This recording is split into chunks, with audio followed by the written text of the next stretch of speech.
momentum changes mentally and physically. They got to do it against a powerhouse. But look, this is part of sport, and these foreign Team Europe, they have been champions. That crew right there, they won 5 Weber Cups in a row. So you can't do that without being able to pick yourself up when things are going bad. And we're going to see if they can do it, I guess. Yeah, listen, when your back's against the wall, it's easy to be out in front.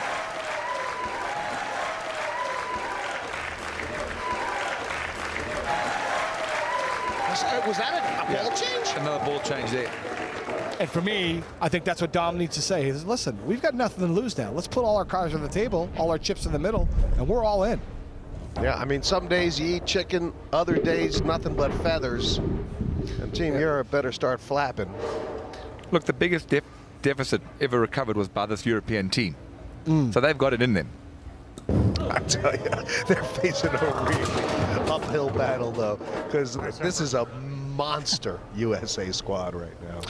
And the European team had 2 prior to the session, which were Dominic and Stuart, which were relatively their 2 best players so far. And now, after this first match, Dom's going to have to answer some questions for himself and figure out what's the next plan, because he's up the following match after this.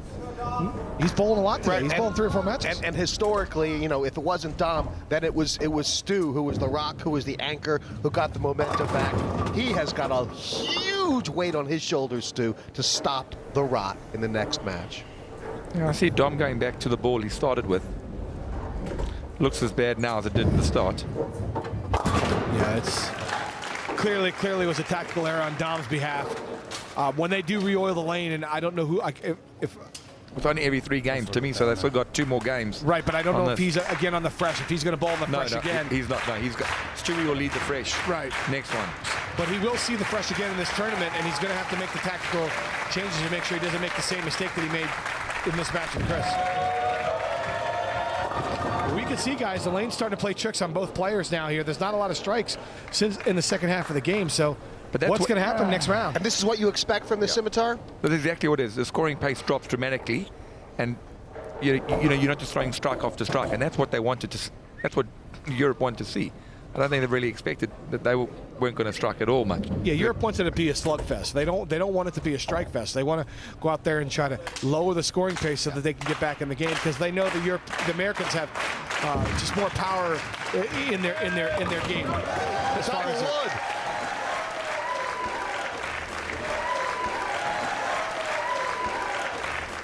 I think it's going to be a good score today. 230 is going to be a very good score on this pattern. But you got to remember, Chris kind of took his foot off the gas. He switched balls there in the 8th, 9th, and 10th frame and didn't use the same balls because he knew he was searching for more information.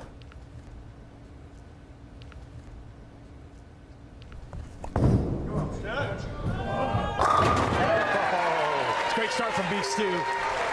Obviously, I think him and Dominic talked, and obviously you had strategy with your team as well, Chris. Yeah, that green IQ looks really clean, and it's been pretty directional for all the guys. I won't be surprised if Simonson ends up going to it later. His first plan, though, is to basically be a little firmer and stay in that spot closer to where I was at the beginning. He gets a light message. That might be his ball switch already. If he can get that hit, he won't have to change. If he can't, then he'll get to that green ball pretty fast. That's right. I'll tell you what, bowling gets a lot easier when you always have a friend helping out with the 10-pin. Simonson had it yesterday too, didn't he? Well, that's what all that power brings. That's the advantage that him and Kyle and Jesper, and that's what they have over myself, is that they can get an extra one coming back off from the other side. Yeah, we've talked about it all tournament long, of how the two-handers just create that so much power and so much.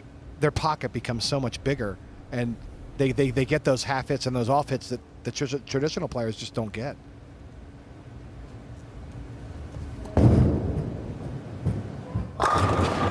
This guy's focused.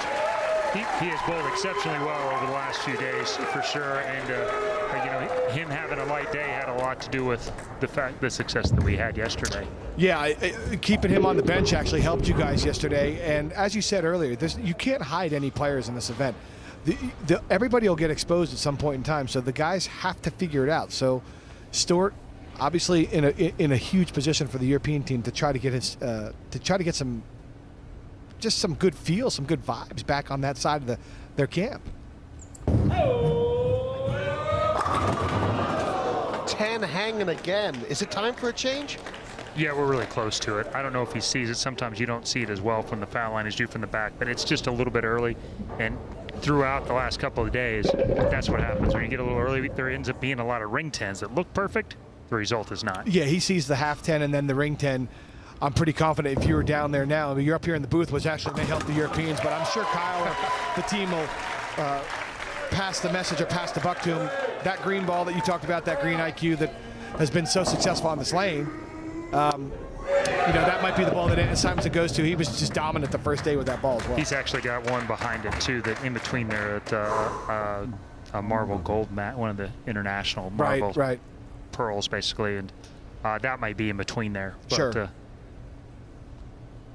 See if Storr can capitalize on Simonson's ring 10 here. That's in a little. His ball reaction looks great. His ball's going through the pins, and he's in rhythm. Every journey starts with a single step, but bowling comebacks are best taken 10 pins at a time. And Stu Williams, 3 in a row right now. Listen, Jesse, we talk about momentum. Is this the match right now? And obviously we have the American captain up here. Is this the match that actually gets Europe some confidence and some momentum to knock down Anthony Simonson? I mean, if you can beat Anthony Simonson, you know what I mean? Yeah. To be honest, they have to win this match. I agree with you. So. I agree with you. I agree with you.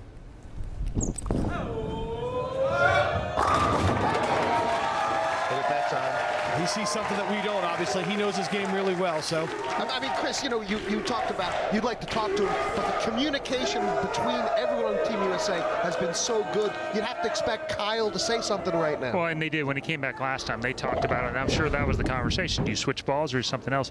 The one thing Anthony has over a lot of the two-handers, really other than Jason, is he has great touch. Yeah, he can do so many things with his hand. And so that's a little firmer, and he was a little nicer to it at the bottom, and it pushed it through, and it got through the pins a little better. Right. Unfortunately for him, Anthony's probably the best action guy, you know, in our group. That's right. Now that one was in. Yeah, that one was in, and it looked like if you see his follow through, he actually tried to help that one at the bottom. He steered it a little bit with his arm swing, and obviously leaving the 4-pin shouldn't be a problem on the spare. If he converts this, we're going to be tied. And this such a crucial match. This is very similar, Jesse, to and Chris, to Storr. The last time he was on the lane in the singles match, he was in a must-win situation, and he stepped up to the plate on day one, and you know, and won a big game when the Europeans were down 2. The simple fact that they're down 5 now is obviously a lot more pressure on him, but he's obviously bowled 4 really good shots to start the match.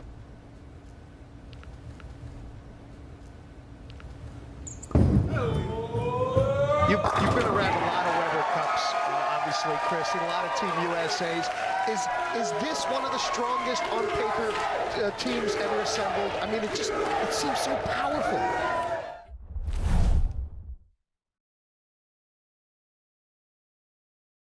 What do you think? Feel good. He's covered his tracks. It does take a special kind of person to do this job. Catch these movies and more before they disappear on the Zumo Free Action Movies channel. $10,000. I'm the one that's trying to hold this family together. Catch these movies and more before they disappear on the Zumo Free Black Cinema channel. You've been selected. You're crazy. You have a sickness. Catch these movies and more before they disappear on the Zumo Free Movies channel. Do you believe in soulmates? I have never wanted anyone more. You don't want to go falling in love with a guy like me.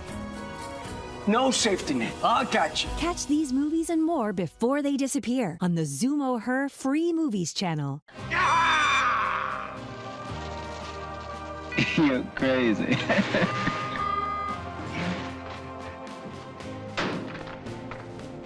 New this month and streaming free, only on Zumo Play. Some people think they can push you around, but it's only true if you let it be. I don't want you to get hurt. New this month and streaming free, only on Zumo Play.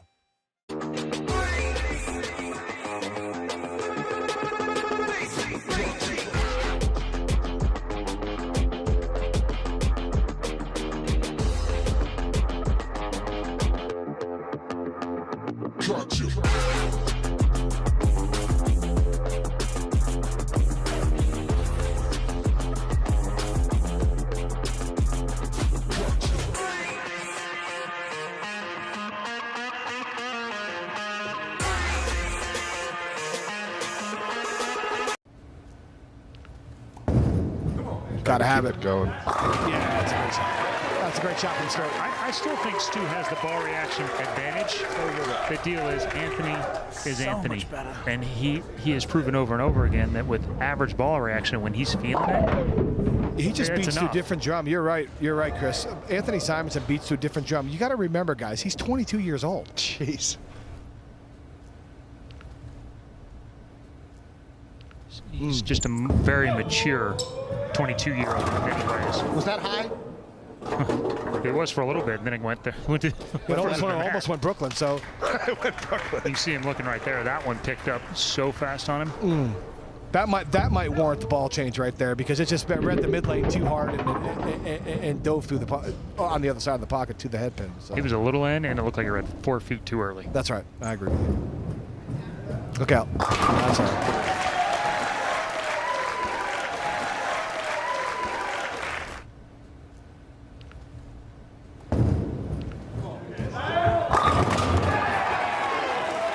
You said it earlier, his ball reaction is perfect for this spot right now. That was in and long, and normally that leads to a flat 10 or a half 7 or something like that, and it snapped the 10 right out of there. That's the money shot in between. Sure. You get that one there, now you can bridge that with 2 other good ones and make a run. Hey, Chris, if you look at the lane play where Stu's on the lane, obviously he's showing a little emotion there, and now he's the emotion guy. If you look at it on the lane, you can see that Stewart's actually further left than Anthony on the lane. That might be something to think about moving forward for your team. He said it was a little scary over there. His foot was getting a little close to that metal cage. Yeah, he's got to make a big jump or a ball down to something 100%. much cleaner. Well, there will be a ton of movement on this, which, like we said down there before, it's a lighter volume pattern. This oil also breaks down a lot in the front. It's terrain oil. It has a tendency to blow up a little bit.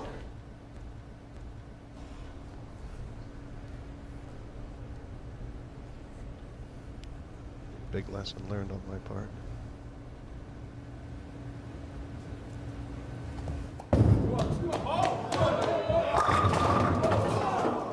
Great shot from Stu. Unlucky there. A little wide. That actually got a little. He hooked that one a little bit more. A lot more shape to that shot, Chris. Yeah, he fed that one well, and it rolled off of it fine. He's still. I'm sure he's a little disappointed, because that was a chance to really put the hammer down. Put the heat down, yeah. But he's probably got one more shot from Anthony, where Anthony's going to have to make some kind of move, some kind of change that will likely not strike. Right, and Anthony's got to be on a ball change, as we talked about earlier. He's got to make the change. So he's going to make a blind ball change here, and we're running out of frames. So no problem on this play. When you say blind ball change, what do you mean by that? Chris will explain. Yeah, it means he doesn't really know what that ball is going to do. But the one thing we did do this morning is we made sure we did a much better job than we did day one about throwing the other balls, making sure not only figure out what the pattern's doing, but what balls are behind it, so we had a better idea. Because the lanes did get slicker from each run and each time they went down. So I think he's got a better idea. And like we said, he's gone to the green IQ. And that got a little flat as well. But that's the one miss you talked about. That's the one miss you talked about. So kick off of it. Yeah, I mean, really at this point, I don't anticipate Stu missing the pocket again, which means basically he needs one strike in the next 3 shots. Right. And he'll close out this match because of the count difference. And I'll try, but Chris, let me ask you this: with today's pattern, do you anticipate the scoring pace obviously being a little bit lower, obviously, than it was from yesterday? And does that favor you or the European team? How do you feel about that? As the team leader. I think it will be a little bit lower, but I do think it'll be lower on both sides. Right. Where this day is probably going to get swung a little bit is what happens between Jacob and Jesper here. Yeah, I think Jacob actually has a pretty good look today, which we didn't anticipate, so he's going to bowl a couple of times. And if he's got it, then we're in pretty good shape. That's why you're the captain. You got to make those tough decisions. Come on, boys. And that's why Stuart Williams is a champion. I mean, this is what champions do. They just win when they must. And he's really showing some character here. All right, that's a great point. This early in the tournament, this is really, I mean, it's the first must win for them. They don't want to get down 6. Basically, have to win out the session. Yeah, just to get it back close. This keeps it back where now if Jesper does what he's done so many times on this lane, he gets back in play pretty quickly. Yeah, you see he cut his angles down there a little bit and went a little bit harder and direct. And that ball, obviously Anthony's not happy with it. He's feeling like he should have probably switched maybe a frame early.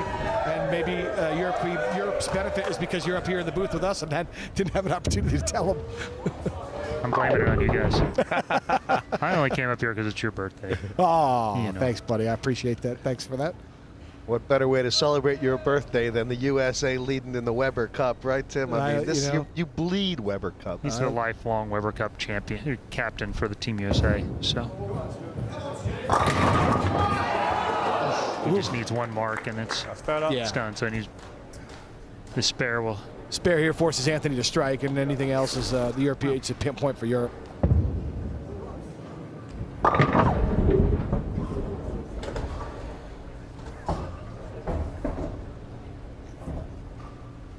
He needs 2 marks, actually. Yeah. So it's going to be a little tense down there this time of round. You know, that 10-pin looks a little further away now when the pressure's mounting on you. And Chris can speak for some of the spares out here in this environment. I know they're usually routine for the caliber of bowlers that you all are on the lane, but you know, it plays tricks on you. Well, the one thing that happens here without any warm-up lanes is you get a limited number of shots before the match, which is pretty usual. Right. But on the warm-up lanes, that's when you're throwing spares and you're doing some of the background stuff, and you don't want to use one of those up here, so guys aren't shooting spares. That's right. If Simonson strikes. Well, he's keeping him honest. That keeps Stewie honest. And that puts a very big question to Stu Williams. He's rolled a great game here, but he has to finish this off. Well, he needs a mark. He needs a good count mark. A seven spare will do the job. It will shut out Simonson. Again, this is a must-win situation, like you said, Chris. You see the message of the great shot from Anthony Simonson, the great answer, but still, there's a lot of pressure on this shot. When all you need is a mark, do you roll the ball a little bit different, or is it the same? The best mark is a strike. 100%. Couldn't agree more. That's in. That's not good. Was that a Brooklyn? That is about as lucky as you can get right there. And the European contingency will be very happy that that was west of Brooklyn. That was out in Queens. That was so far left as in Hawaii. Yeah, so. That was out there. But it's a W regardless. It's a win on the board for the Europeans and a must-win. And all of a sudden it narrows the gap. There you go. That's the first time I've seen the 5-pin fall last. Yeah, we've seen a couple of bad ones. That was some of that's been a spot to the right where if you get too far right, it could leave something really messy. And he talked himself right into that. Yeah, he certainly did. But regardless, Jesse, it's a W for the Europeans, which is what's a much-needed win on their side, in their camp.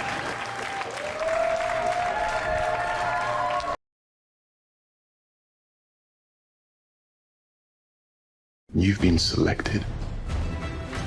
You're crazy. You have a sickness.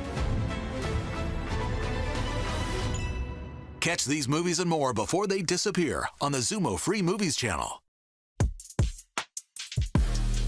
$10,000. I'm the one that's trying to hold this family together.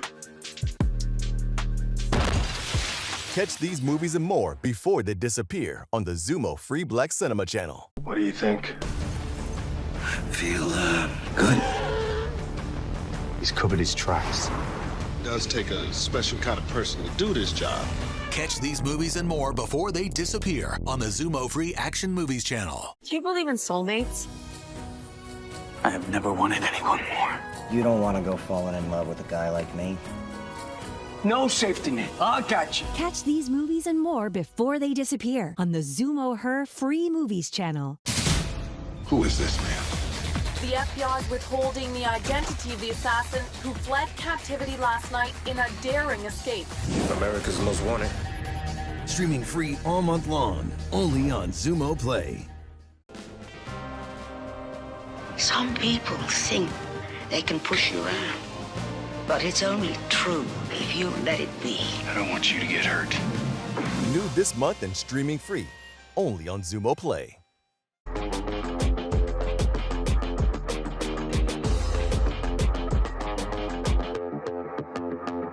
Gotcha.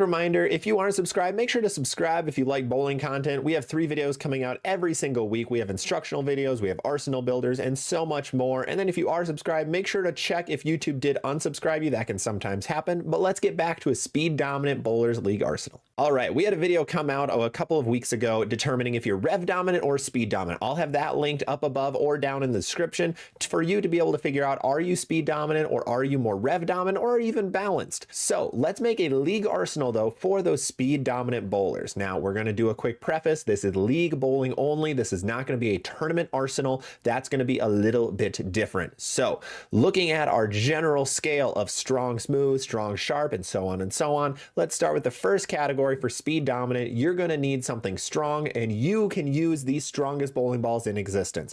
I think something like a Hammer Extreme Envy or even a Black Widow 3.0 is going to be a great strong and smooth ball for a speed dominant league bowler. You are going to be okay with getting this ball to hook because this thing will hook early. So this should be the top of your bag. This is going to be the top ball that you throw. This is going to be the most hook that you can have. If your league has a lot of oil, this is going to be a great play. Next, let's go to the strong and sharp category. So if you're speed dominant, you also want something here that has a big engine, a big core, big cover, but still shinier than what your strong and smooth ball is. So something that fits really well here is the 900 Global Harsh Reality Pearl. This is a strong and sharp bowling ball. This thing has a massive core in it. The cover stock is very, very strong, but still pretty sharp when it gets down lane. So the Harsh Reality Pearl is a ball that is made for speed dominant bowlers. Let's go to the medium side, medium and smooth specifically. So here you're going to want something a little bit stronger. You're not going to want to go with one of the weaker balls like an Ion Pro here.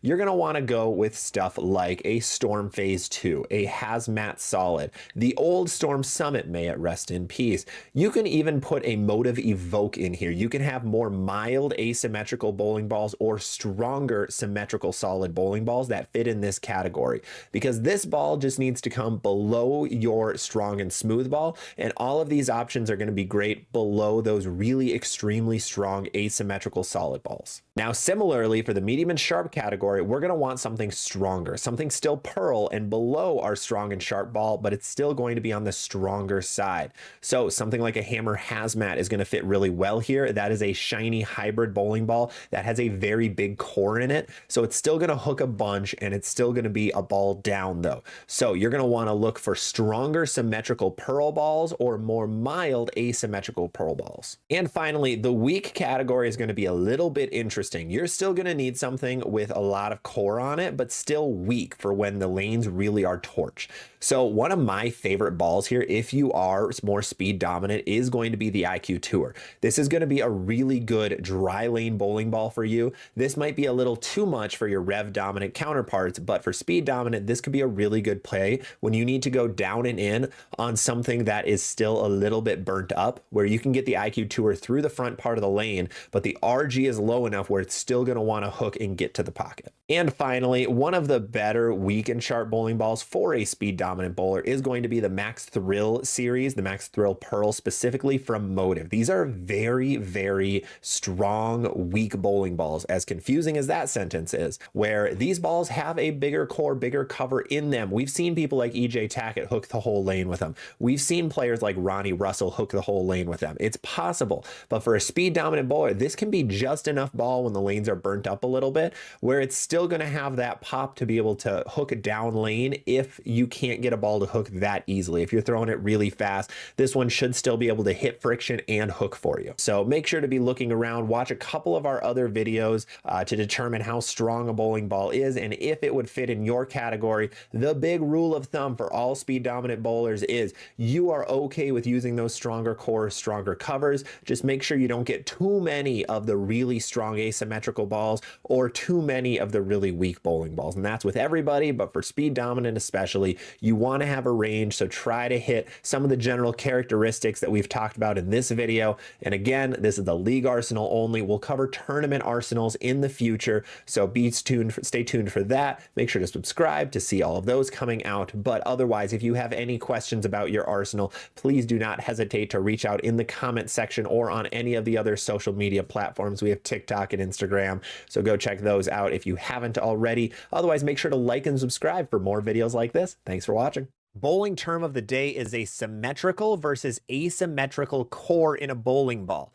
So just like shapes in geometry, a symmetrical shape means you can fold it in half and it'll be the exact same on each side.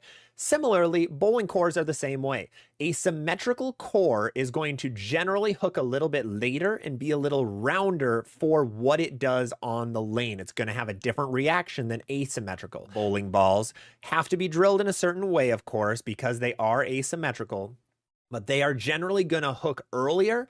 Try to be a little bit sharper too down lane. You can expect a little more angle out of these bowling balls, but they generally want to hook a lot earlier.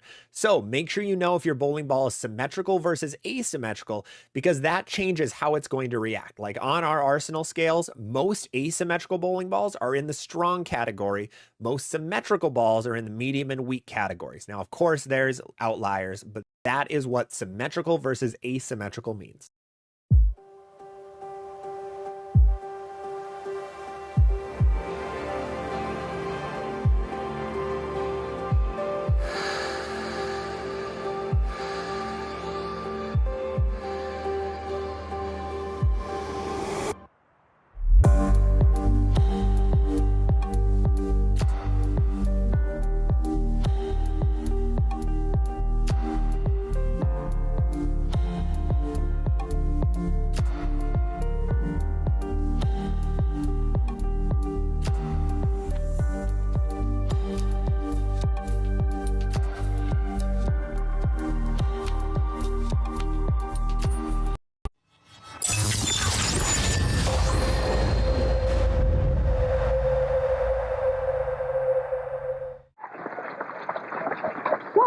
With that first ball underway, we now step over to look at Lisa Bishop, who is 27 years old from Belleville, Michigan. As we said, she is a second-year pro, the reigning Rookie of the Year.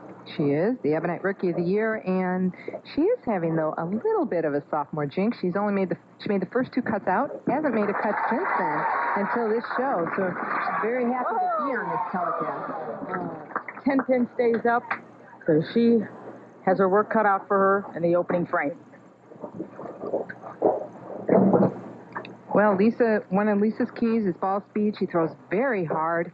Sometimes does not get enough rotation for the speed on her ball. So she is trying to slow down a bit. She's also put a new wristband on to try and get a little more turn or rotation on the ball. And she easily converts. Something I'd like to bring up at this point, as I said in the beginning of the telecast, 410 bowlers. This is a grueling, grueling format, the Queens. They start off with bowling, and then you have to qualify, and it's a match play, and you just really have to be on when you're up against a tough opponent. Right. It's a long week, and first we bowl the Nationals, which is team doubles and singles, which is a separate event. Then we come on and bowl the qualifying for the Queens, which is 2 days, 5 games each day, total pins, and the top 63 plus the defending champion. Sandra Doshire, as she strikes on 19. Sandra Doshire is the defending champion. Right. They move on to the match play finals, which is double elimination, 3-game matches, total pins for the 3 games. And it's just a bracket system, and you move on. You don't know who you're going to draw. Just have, you run through the brackets, and whoever you meet is who you have to beat. If you lose, you go into the contenders bracket. So working on a strike in the lane 19, she moves over to 20. Tennille Grijalva does. Now, Tennille, she held up pretty well under this pressure. She came out yesterday, though, the first match, and shot 454, like 124 game, her first game. And she really had to regroup and get her thoughts together. She feels her strong point in her game is her mental game. And she's very good at calming herself down and regrouping. I think she needed that yesterday, and she's going to need it today out there.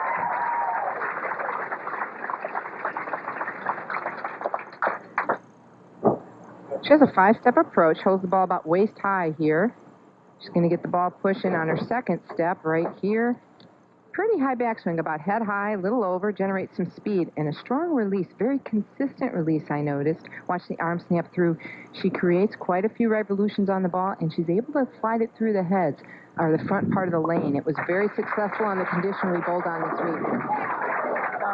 On the spare in the second frame, Tennille Grijalva leaves the 4. Interestingly, when we spoke with her, she said she doesn't want to go pro. She would like to bowl on Team USA in 1999. She would, and she's young. She doesn't feel she's ready, personally, to go out and be a professional and be on tour for months at a time. You are looking at Lisa Bishop of Belleville, Michigan. As you can see, she leads by 1. This is a third frame. She had a spare and a strike to open this first match of the WIBC Queens.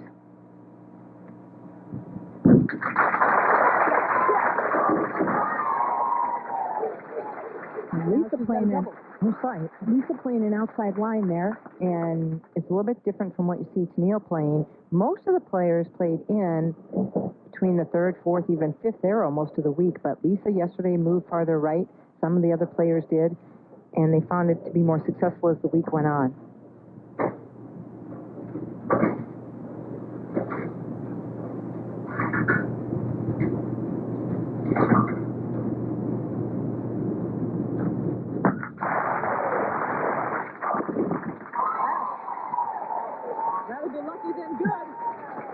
Good break there. Tripping that 4th in, and she's off to a great start. This ball's going to drive a little bit hard. She's playing real direct, straight up and at him. Look at the head pin off the wall, kicked out the 7, and then tripped the 4. That made her happy. This is Gail Grijalva's shot on lane 20 in the 4th frame. Tennille just turned 21, and we asked her, Tennille, what did you get for your 21st birthday? And she told us. And I don't know, something I wanted to do. I thought it was kind of look cool, and my boyfriend's brother and sister-in-law have it, and they did it for me. Let's see it. I don't know, I guess it kind of keeps me in It keeps I don't feel it. It keeps her in focus. If she feels it, she knows she's not lined up right. Yeah, in time. She said if she feels it, she's out of time. So it must be a thing of, she may move her tongue like a lot of athletes do as they compete. And if she feels it, she knows she's not in proper timing. All right, Jen, I've got to ask you. In light of that bowling tip, would you pierce your tongue to improve your score? No. You didn't hesitate on that. Well, but then I'm not 21. Yeah, I was saying tongue piercing isn't for everyone. Lisa Bishop, who does not have her tongue pierced, is now up on lane 20 in the 5th frame. She's working on a triple. Where Lisa's able to play the lanes right now is very conducive to her game. She likes to play like that, straight up the boards. She's had to open up a little more earlier in the week and wasn't as comfortable. She's stopping for a minute there.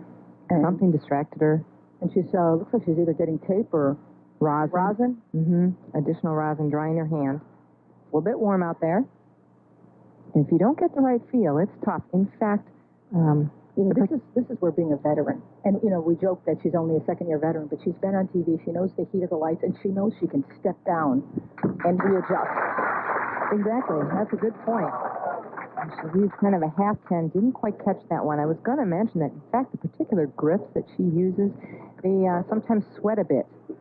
And if it's really warm, they actually, because they have silicone in them, they get damp inside. So it's hard to get a good feel sometimes. This is the 2nd time she has left the 10. Oh, and it jumped off a little too soon. So an open frame for her coming off the triple in the 5th. That was just a bad shot. You're going to see it, see how it off her hand to the right all the way. Didn't have it on line from the beginning. I think, obviously maybe she thought it would hook just a little bit at the back end of the lane, but she knew it. You could tell she knew it when she put it down.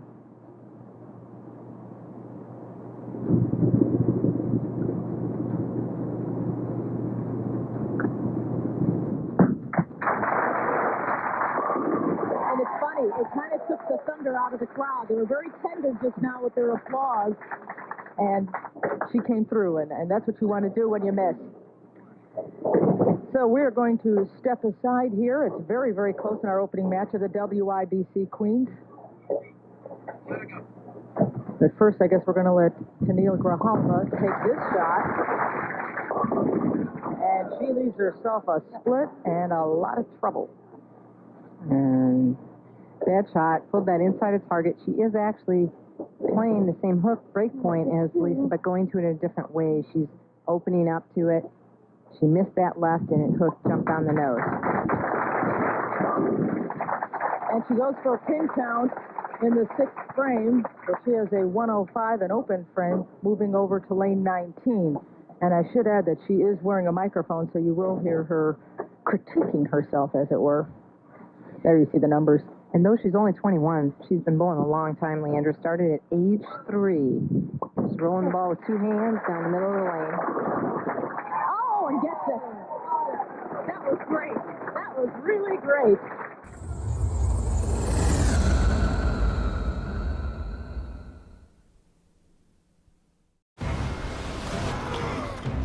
Get your grub!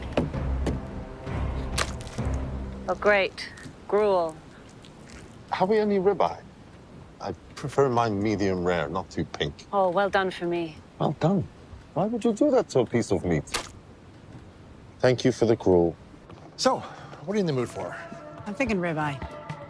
Ribeye it is. Norwegian Cruise Line. It's different out here.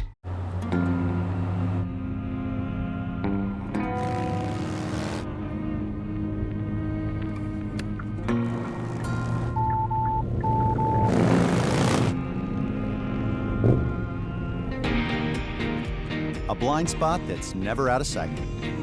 How it should be. The Hyundai Tucson. Now for a limited time, get 1.99% APR for 60 months on the Hyundai Tucson or Tucson Hybrid. Visit your local Hyundai dealer today. Who is this man? The FBI is withholding the identity of the assassin who fled captivity last night in a daring escape. America's Most Wanted. Streaming free all month long, only on Zumo Play. Bobby Rayburn was San Francisco's brightest star. But to one fan, he meant so much more. I just stopped caring, man. Now do you care? New this month and streaming free, only on Zumo Play. Have fun. Thanks. This March, discover a bold new lineup of free movies coming to Zumo Play. Spring into action. I decide who lives or who dies. Unravel the mysteries. I don't yet know who to trust. Savor a little drama. I'll be with you every step of the way. And experience unforgettable performances. From timeless classics to modern standouts. No turning back now, I suppose. Don't miss these movies, coming soon to Zumo Play. Now Lisa Bishop, who leads by 22, is up on lane 20 on the right side.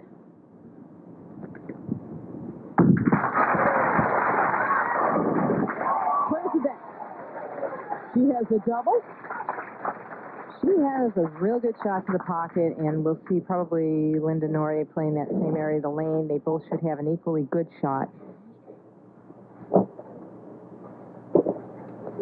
Lisa has a 5-step approach, but I want you to watch her backswing. She's very, very high, generates all of her velocity right here, way over the top of her head.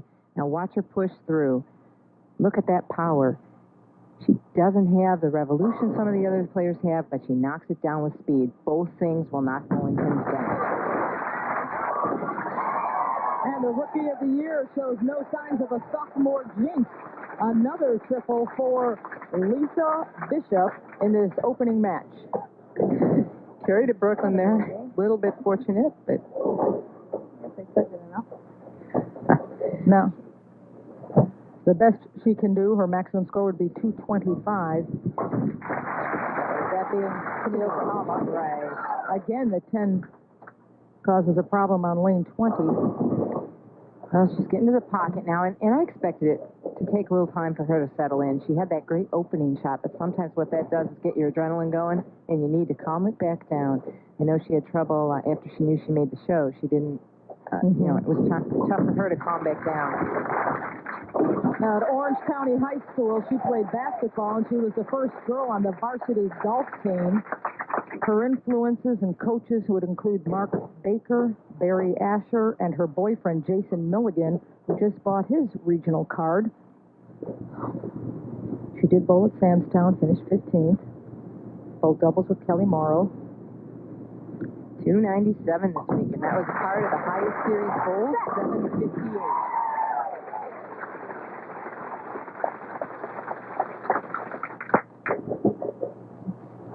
Well, she set one up. She needed to do that. Best she can shoot now is 205. Lisa Bishop, 257. But she'd have to punch out.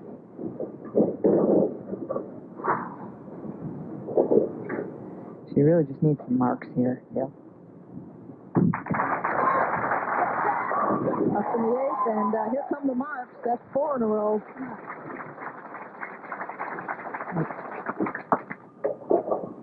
And that's enough. She'll just need pin count, and this is how she's done all the rest, straight up about the 6th to 8th board in that vicinity.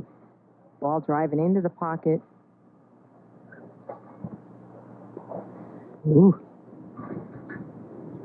She knew that was it.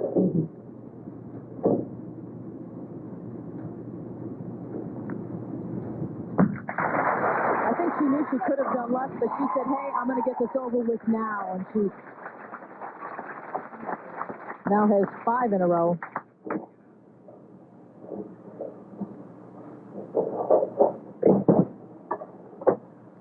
So it is a little out of reach for Tennille Grijalva this day, but 21 years old, what a bright future this woman has.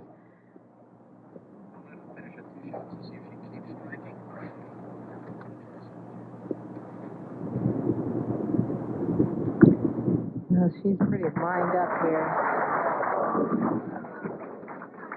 Too high on the head pin there. Just trying to hear what she was saying there. She pulled that left to target. I don't know if she was experimenting to see how much room she had. But she does know she can't pull it too far because she went Brooklyn on the one shot on that lane.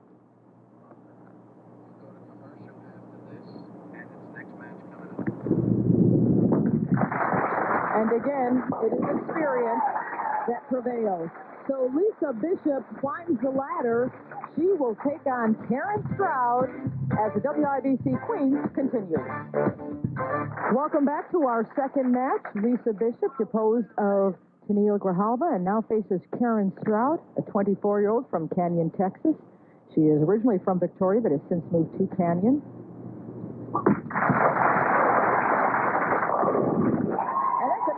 Start things out.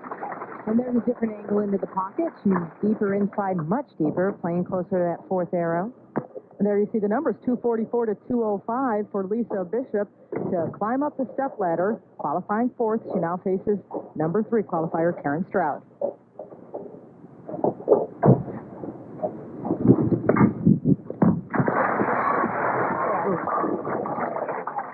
Okay, we heard her say stay out.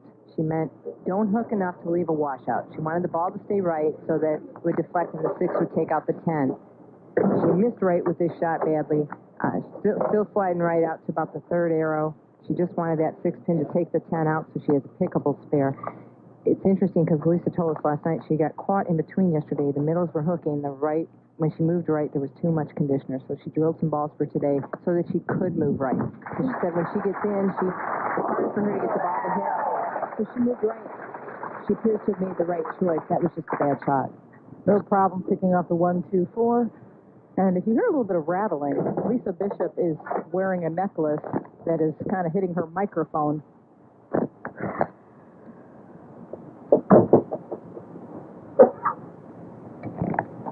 She wanted to thank, as we look at her stats here for the first game, 5 strikes on 19, 3 on 20. A little bit more trouble on lane 20. She seems to be lined up on lane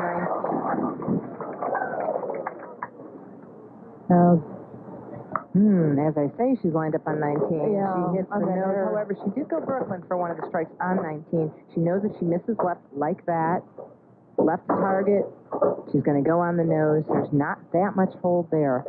And that was a direct result, in my opinion, from her missing right on lane 20. She didn't want to send one out there. She tried to keep it tight. Right. Oh, kicked it over there. Just missed by fraction, getting the spare. It was a good shot at it. Look at the 6 pin. Look at that. And just went behind it. A little bit too much angle. Karen Stroud is a substitute teacher in math and physical education. Actually whispered, be aggressive. Aggressive.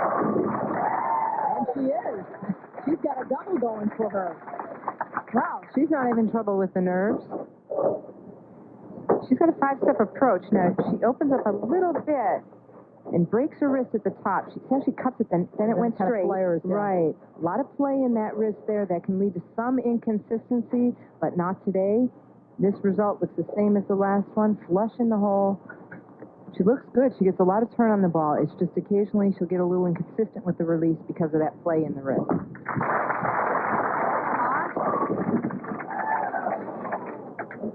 So the 10 remains off the double. And lane 19 looks a little bit tighter for her in there. The ball's not reacting quite as hard.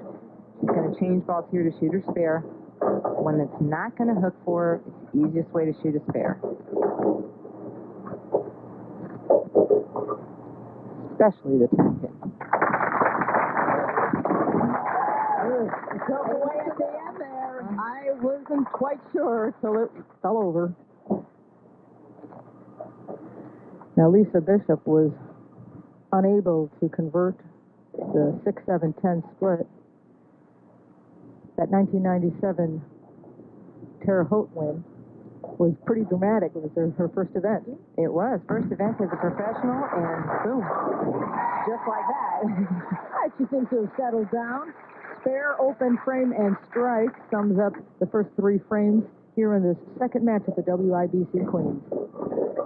She wanted to thank, Ebonite and Carolyn Dorn-Ballard, who's a staff member for them, is in our truck right now doing stats. Carolyn's helped her a lot with layouts and deciding how to drill equipment. It's been very good for her game.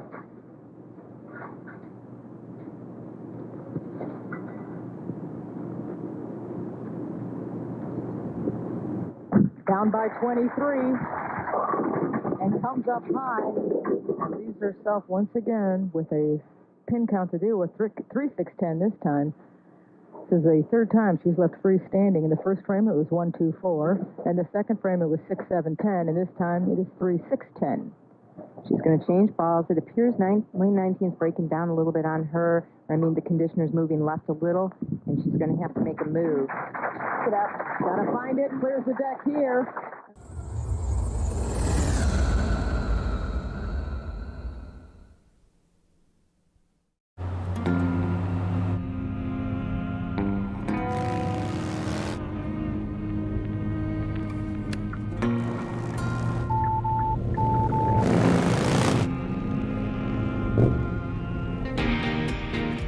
A blind spot that's never out of sight.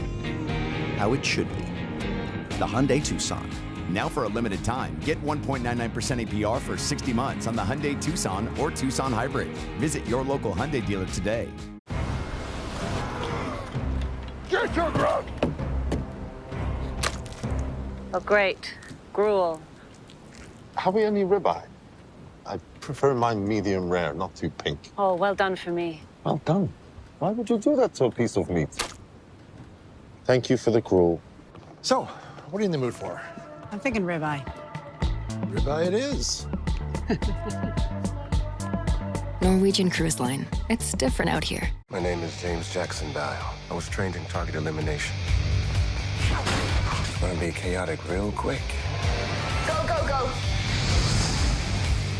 Now streaming on the Free Movies page, only on Zumo Play.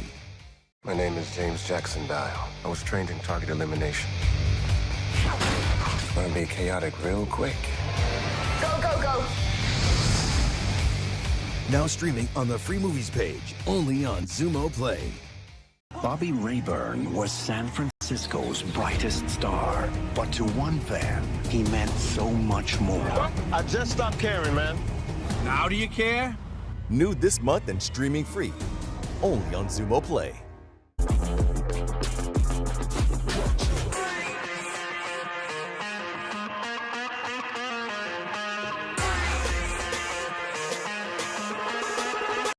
We continue now with the fourth frame of our second match. This is Karen Stroud with a 23-pin advantage.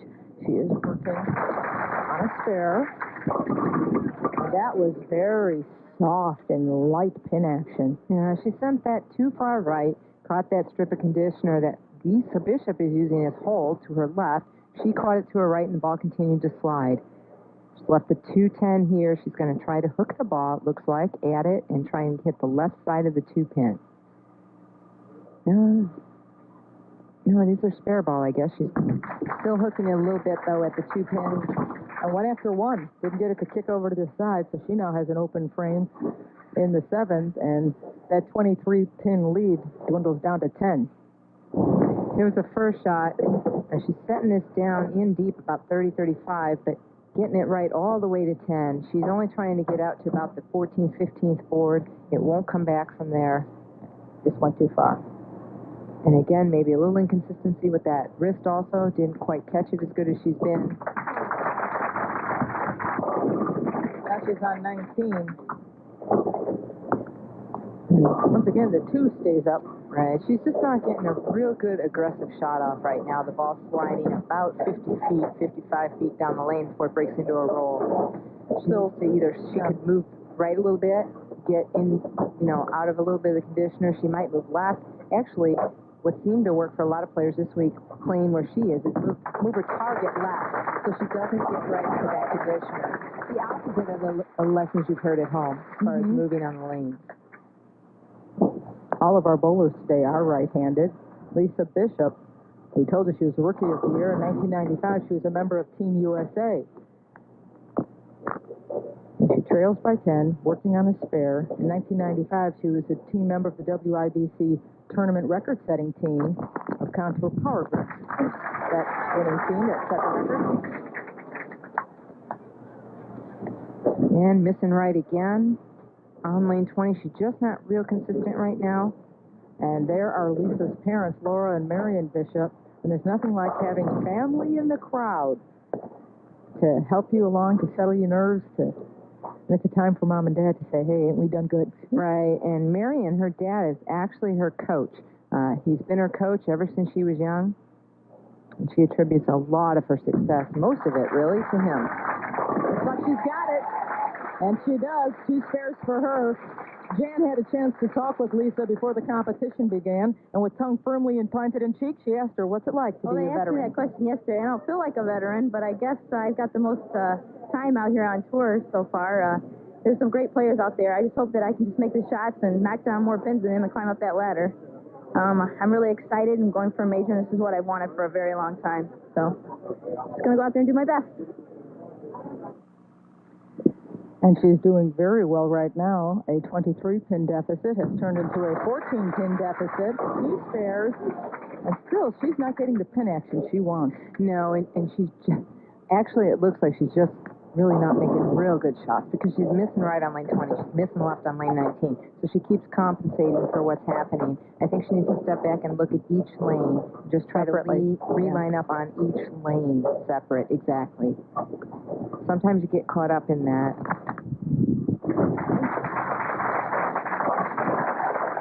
If she converts, and that could really prove to be a big difference here this day.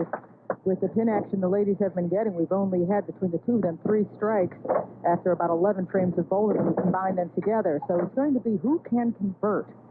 And right now, Lisa Bishop's doing very, very well in that regard. All right, the max score for Karen Stroud is a 246 if she strikes out.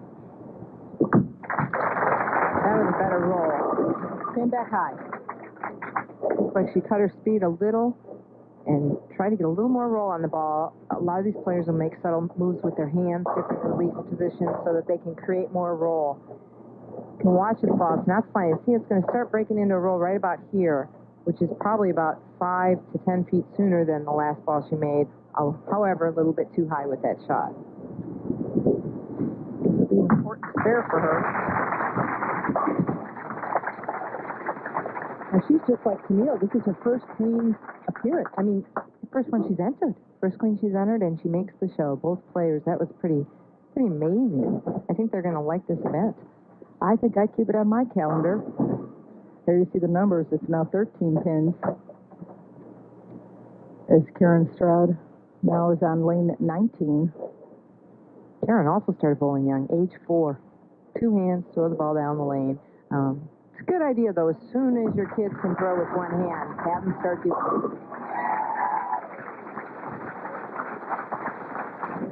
Working on a spare in the 7th frame, Lisa Bishop trails by 13. You might think since she's the Rookie of the Year from last year, that she would not want to make changes, but she has been working on some things. Coming up high. That is the third time she's left number 10. Okay, she said, I heard her say, now it's breaking down over here, too. So she's saying, I made a good shot that time. I believe lane 20 is starting to break down like 19. What I was saying is she's trying to slow herself down. She's changing her pitches, moving her thumb pitch forward so she can hold the ball better. And that's I jumped again. Oh, that's the second time she's done that. Well, she can't be too happy.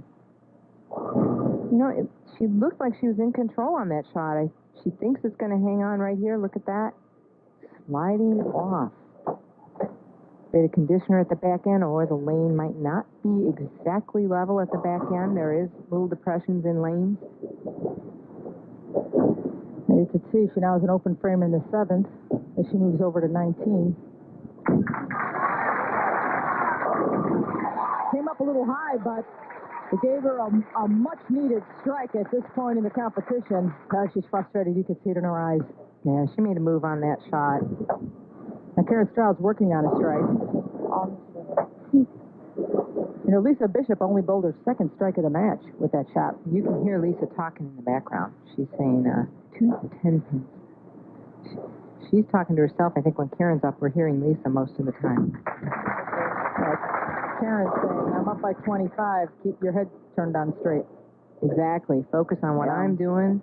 And now don't look at that. Yeah, it's a tendency to watch. You know, if you see your opponent struggling, you may relax a little bit, lay back a little bit, saying, hey, okay, you know, I've got this in hand. It's important that you don't.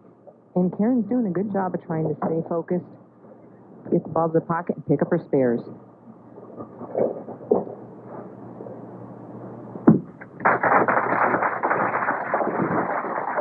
And she converts. Only one open frame through 8 for Karen Stroud. And she's up by 25. It's been a long haul to this point for Karen Stroud. You know, started bowling young, then bowled for West Texas A&M, and then in an automobile accident 3.5 years ago, severed tendons in her knee, had surgery, and did 10 months of rehab just to get back to bowling. What determination, huh?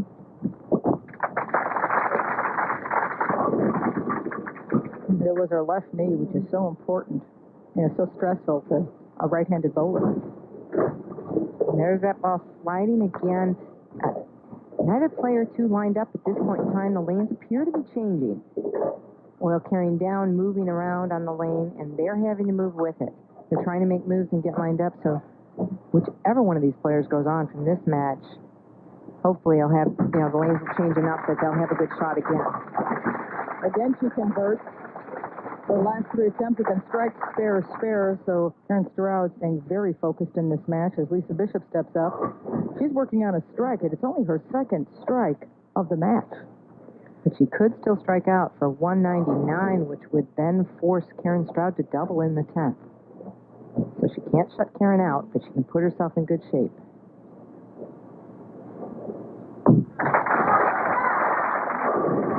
And 10 again, giving her problems.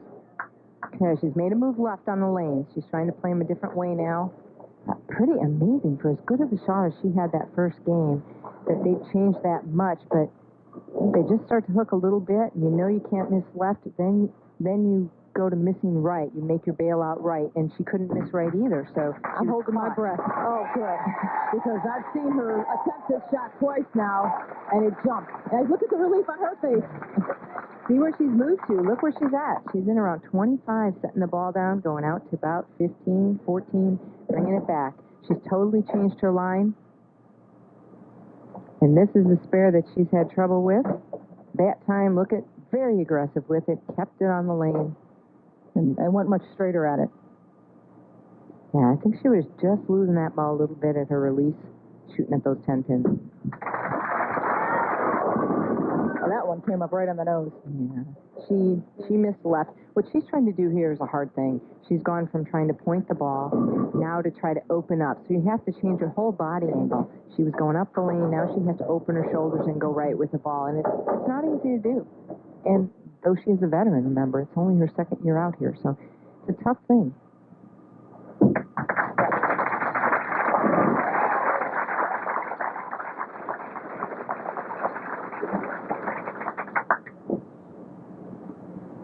Well, that pretty much wraps it up for Lisa Bishop. But good tournament for her, and it got her back on track for the year. Like I said, only had made the first 2 cuts, missed the next 6. So she's very happy with this. 1995 Pan Am Games team silver. In the singles, she got a bronze. International experience, team experience, and ends on a positive note with a 167. Only her 3rd strike in this match. It was a rough going for Lisa Bishop, but she did have 1 victory. And now it is Karen Stroud who will move on.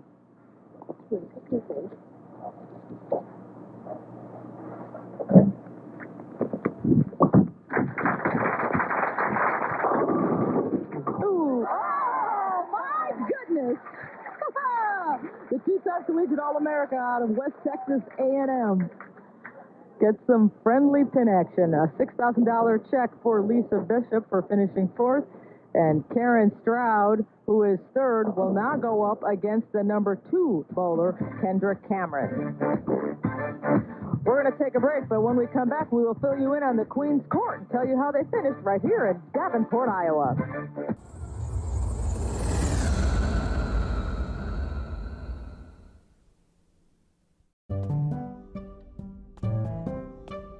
When shopping for personal loans, bait-and-switch rates can be deceiving. You can count on Credit Karma to help you find more accurate rates, because Credit Karma uses your credit profile to show you real offers with clear terms without hurting your credit scores. No smoke, no mirrors, just personalized rates. Download Intuit Credit Karma to get started. If you feel like you're on the wrong road with your finances, Credit Karma can help you push through to a better place.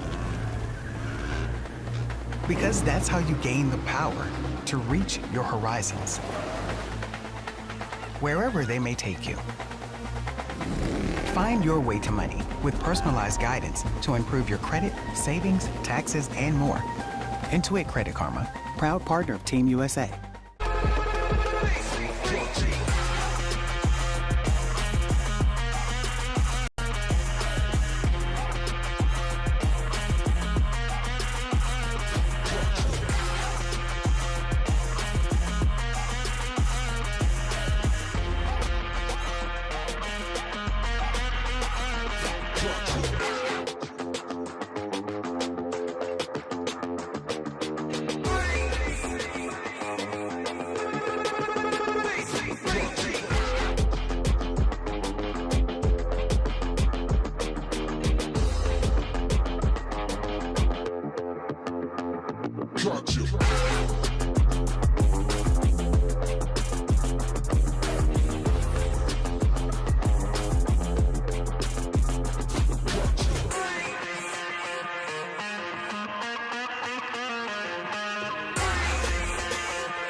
Kendra Cameron and Karen Stroud are in our 3rd semifinal match here at the WIBC Queens in Davenport, Iowa. Karen Stroud defeated Lisa Bishop 202 to 167 in our 2nd match, and now faces the lady from Gambrills, Maryland. Kendra Cameron is a roommate and is making this lady, Karen Stroud, start the match so that Karen will have to finish and have the pressure on her shoulders. What did you say about pressure? A little pressure fly to those pins. Kind of tripped the bucket there. Kendra Cameron is a first-year pro. She won at Sebring from the 2nd position. She finished 3rd in Huntsville from the 2nd position, so she's very comfortable coming out of 2nd. And she said, hey, anything you can do, Ruby, I can do better. Here's something interesting. Kendra Cameron bowled a 3-game series of 654. She compliments herself on her good start. You can hear her through the microphone. She bowled a 654 in a 3-game series. Now, that's a good number. Bowled a 654 and lost. And that has to hurt. She lost to our reigning #1 ranked person, Linda Norrie, in a tough battle. And now she wants revenge, but first she's got to get through Karen Stroud. Uh-oh. Okay. She knew it the minute it left her hands. It was coming back. All right, get 2. And just like Lisa Bishop, lane 19, hooking, going high for her. She's not quite as far right as Lisa, but she's playing right of center, playing around the 10th board. And she said something interesting. She said, all right, get 2. She's going to go for pin count. This is a spare not made very often by a right-hander, and she's going to just take the 2 pins, important, especially since she's on a strike. This was her first shot. She's out about the 10th board, but the ball's going to hook left. Punch through the nose, no breaks here.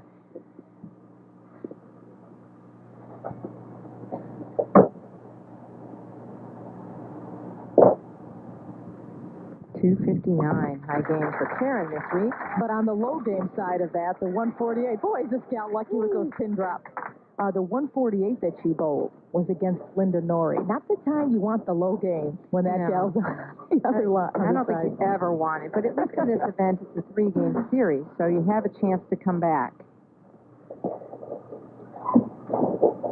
She's changing balls. She uses a plastic ball to shoot her spares, but still tries to hook it, so she gets a little hook out of it. She gets the spare, and earlier Jan spoke with Karen Stroud and said, you know, if you beat your opponent in your first match, you'll have to play your roommate. How do you feel about that? Actually, I want to bowl my roommate because that means I go up in the step ladder. I'm sure it's going to be a little nerve-wracking bowling a very close friend, but we talked about it last night, and we're cheering each other on, so it'll be fun. I don't see a whole lot of cheering going on here, but the crowd loves it. Strike, spare, strike is how Karen Stroud is adjusted to these lanes. That was different from what she told us last night. She told us she wanted to bowl anybody but this lady here, Kendra Cameron. Karen had said she'd rather bowl someone else, so she didn't have to worry with those feelings of wanting to root for a roommate. An open frame in the second. This is the third. She keeps the pressure on her roommate. Heck, they're not even looking at each other on the crossover. No, they're not. Cheering each other on. In fact, Kendra said, it doesn't matter who I bowl. When I'm bowling, I'm bowling. I'm trying to knock the pins down. She has a lot of poise and a lot of confidence, and she can do that, separate the 2. I'm not sure if Karen can, although so far it appears she's doing a good job.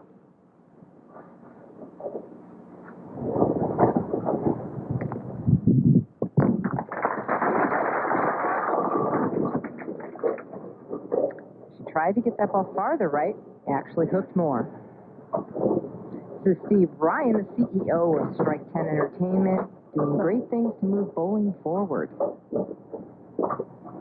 Came all the way out from Connecticut to watch this event. All right. And converts the spare there, and she seems pleased with that. And she did whisper a comment to Karen as she stepped up. Karen's had a great year herself. It's her first year out here on tour. First year full-time. She's cashed in 8 out of 9 events and made 4 of the top 24 finals. So she's really pleased with the year she's had. In addition to bowling, she likes to golf. As she shouts, come on. There you're looking at the president of the Professional Women's Bowling Association, John Falzone, and a happy birthday wish to him, although he didn't tell us exactly which birthday he was celebrating, but we know he's celebrating his birthday here at the WIBC Queens. You know, they mentioned earlier it was 25, but I'm not sure if that was right.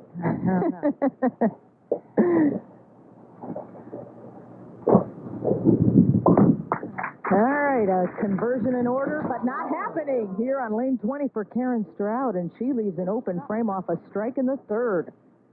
68 for her in the fourth now. And that makes this match all even. Again, with that plastic ball, she rotates it, but it's not going to grab the lane and hook like your resin equipment would, and it slides past the 4-pin. Watch how close. Ooh, oh, just doesn't get any closer than that. Oh, my. And that shot made things all even as she crosses over to 19 in the fifth. She's not getting a good reaction out of that ball, not getting a consistent roll.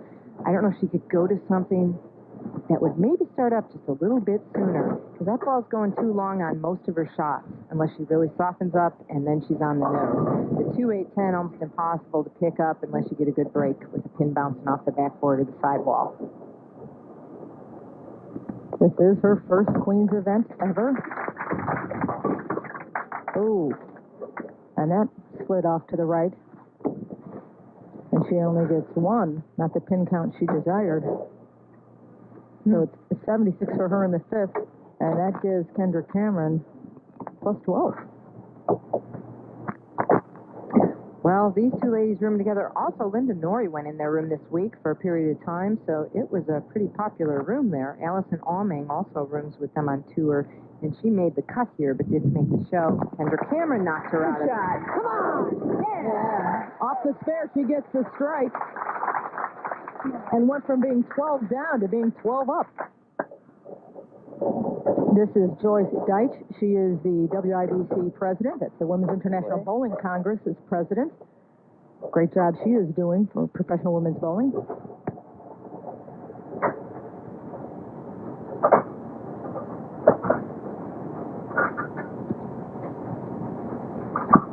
Kendra can take a 22-pin lead here with a strike. Come on! Yay. That sticky 10 that we saw plague Lisa Bishop now plagues Kendra Cameron.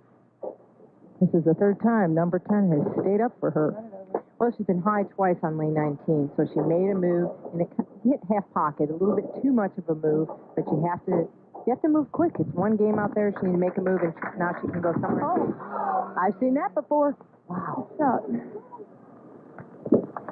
My lane's a little too long. Boy, that hurts. An open frame in number 6, as you see this thing very early. Just continuing to slide.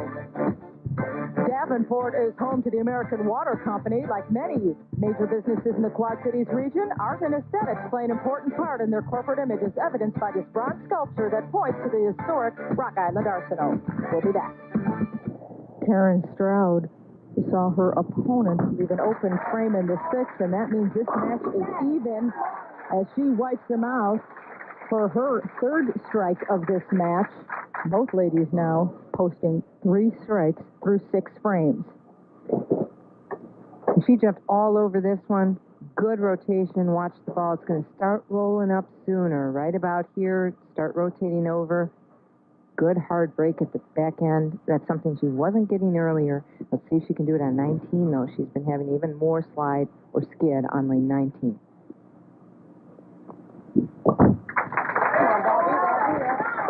Well, that came up high. Come on. Doesn't appear to have an in-between on that lane. Ball will either slide or hook with the slightest adjustment. It's the third time number 4 has stayed up for her. She had a 4-7. Then she left 4 up by itself in the 4th frame. Then she had a 2-8-10 split. Now she's got a 4-6-7 split.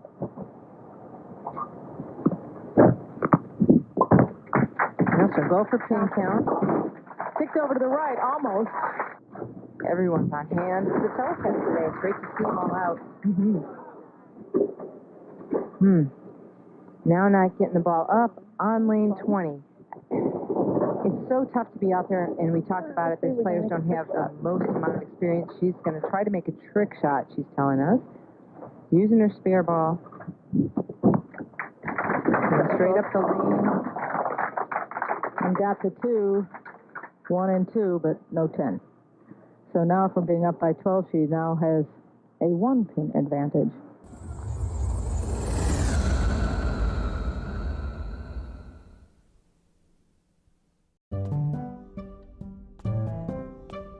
When shopping for personal loans, bait and switch rates can be deceiving. You can count on Credit Karma to help you find more accurate rates, because Credit Karma uses your credit profile to show you real offers with clear terms without hurting your credit scores. No smoke, no mirrors, just personalized rates.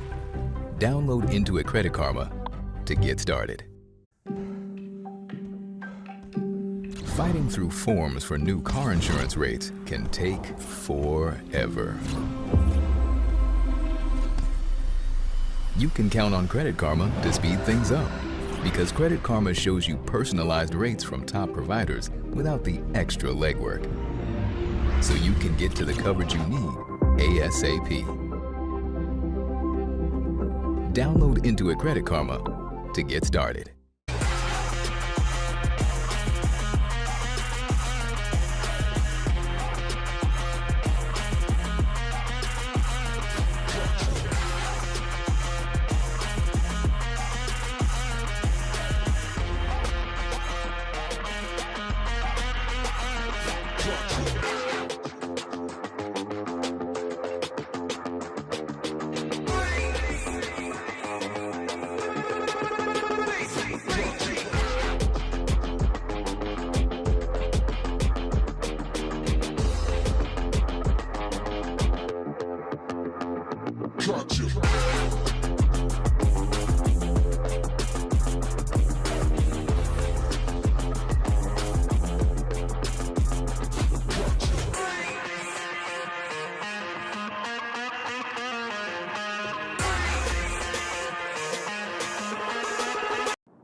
But we're only halfway through the match. Let's see what can happen.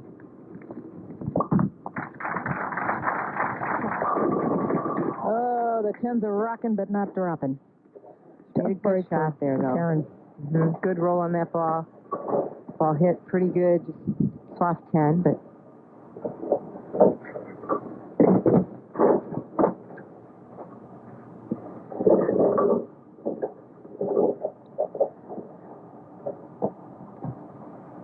She's going to try to keep converting the spare, stay as close as she can. And she converts the spare for the first time in 4 frames. As your eyes feast on a beautiful Quad Cities sunset, here's a trick question. Can you name the Quad Cities? Remember, it's a trick question. Good luck. Linda Norrie is working on a triple, leading by 46 as she steps up on number 20, right into the pocket and clears the deck. Wow, she has a great reaction with that ball, and all of a sudden, from having nothing, she has a lot of room on the lane. She can miss right, she can miss left. That's how the game has changed, Leandra, so much, and equipment is the name of the game. So you don't have to practice? It's just equipment? Wow. Don't say that on the air. Please practice. My partner's not a real bowler. She doesn't bowl professionally. Practice. Oh, that was a nice drop, so she avoids the split. And as I said, she could miss left, missed a little too far left. Almost getting over Brooklyn, though, on the head pin. 3-10 standing, 6-pin off the wall, taking out the 10, so she has an easy spare to convert. Look at her moving it with her hand. She wanted the 10-pin out of there. And now she gets a 3-pin out of there. So on the 4 strikes, she puts a spare, and she has marked in every frame. Karen Stroud, meanwhile, is working on a spare in the 6th after 3 open frames. Well, she has to start here. She's almost in a must-strike situation. Only 4 frames left, 55 pins to pick up. Come on. Came back high, but at least the right side dropped. Not a chance, she's saying. She moved left more, but probably hoping to find a little bit of skid, a little bit of bump, we call it, where the ball will slide down the lane, but she didn't find it.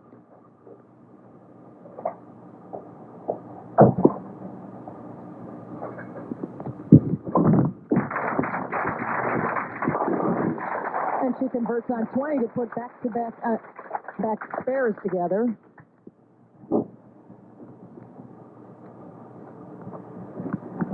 Linda Norrie and Karen Stroud are now in the 8th frame. Both ladies working on a spare. It is a 57-pin deficit for Karen Stroud as she steps up on lane 19. After 3 open frames, she bowled 2 spares. Let's see what she can do here. And she gets her 3rd strike of this championship match. There's a great shot, but Linda Norrie has things pretty much well in control here. As she wanted to mention, she's been having a lot of wrist problems. She worked with Cam Clark, an athletic trainer in Via Christi Regional Medical Center in Wichita, and he really got her in shape to come out and bowl this event this week. Did she say she was going to split the check with him? I missed that part. Oh, okay. And she missed the 10. You know, we talked to her about who influenced her game. And she said, you know, obviously Mom taught her how to bowl early on. And then she worked with Pat Rossler, then Kim Kennedy and Fred Borden, Pat Henry, and, of course, Pat Dugan, who is here now. And all these people helped her out in her game at different points in her life. They did. Also, Gordon Vatican, Jerry Edwards, a lot of coaching. This lady, contrary to Karen, has had so much coaching. And there's the Dugan family. She mentioned Pat Dugan on the left, That's Anne-Marie Dugan on the right, a member of the PWBA here at the Queens, and Pat Dugan, a ball rep here, and helping Linda Norrie out with her equipment. He's a rep for Storm Products, and Linda Norrie's on their staff. Maximum score for Linda Norrie, working off the spare in the eighth, 247. Oh, that tumbled gently. Oh, look at her. Thank you. Thank you. And that was huge because that pretty much closed the door on Karen Stroud. She'll just need Linda when she comes back up in the 10th, even if Karen were to strike out, will only need a few pins. That was a big shot.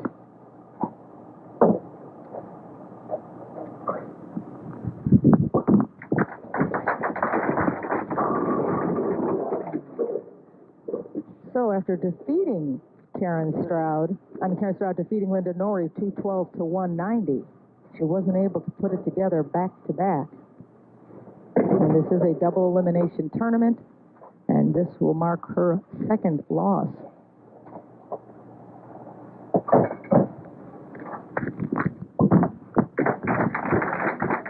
And it jumped off. How many times have we seen it? Is that the third or the fourth time in this tournament? Fourth, I believe, on lane 20. All on lane 20, maybe one of them on 19, but the ball just continues to slide right, never bites the lane at the back end to take out the 10-pin.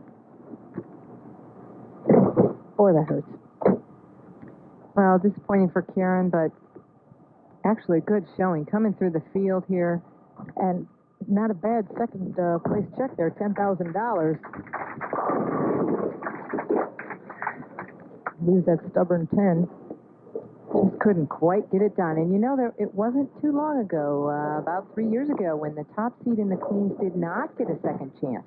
If they lose the first one, they were out. And so a few years back, had the same situation occurred, Karen Stroud would be the queen. But they changed it because it is double elimination, and it is right that the top seed gets to lose twice. To lose. Right. She'll get one loss. So Karen Stroud will get one of her lowest scores of the tournament, but she defeated Kendra Cameron with a 150 to a 148. But then she roared back with a 212 to beat Linda Norrie in their first meeting. And now she slipped away again. Well, she says she's shy, but easy to get along with. She was pretty aggressive out there today.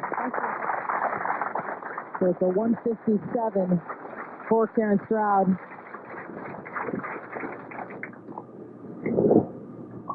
Now she's working on a strike in the ninth. And Linda Norrie, it's all resolved. $20,000 to her as she has defeated Karen Stroud. We'll be back to recap all the action, but first, these important messages. And there is your 1998 WIBC queen, Linda Norrie, who stormed back from a victory, defeat in the first match, but came back in the second match and won it all. Congratulations, Linda. And now with the presentation is Joyce Deitch, the president of the WIBC. Oh, Linda, we're so pleased for you. We have this wonderful trophy for you to have in your home and this lovely pendant for you to remember this day. Well, just get it together. Maybe. Come on. Ah. Now here. There you go. And now Roseanne Kuhn, who is the executive director of the WIBC. Wow. Congratulations. Thank you very much.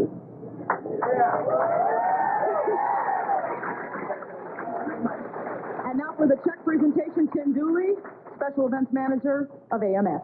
On behalf of AMF Bowling, we'd like to congratulate you on your win and present you with a check worth $20,000.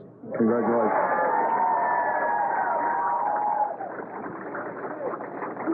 Congratulations. Thank you very much. I'd like to thank the Women's International Bowling Congress, AMF, Miller Time, all the great people of Iowa, my own corporate sponsors. It's been a great week.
Now it is time to do some bowling here at our last major invitational. Anne-Marie Dugan will face off with Julie Gardner. Let's bowl.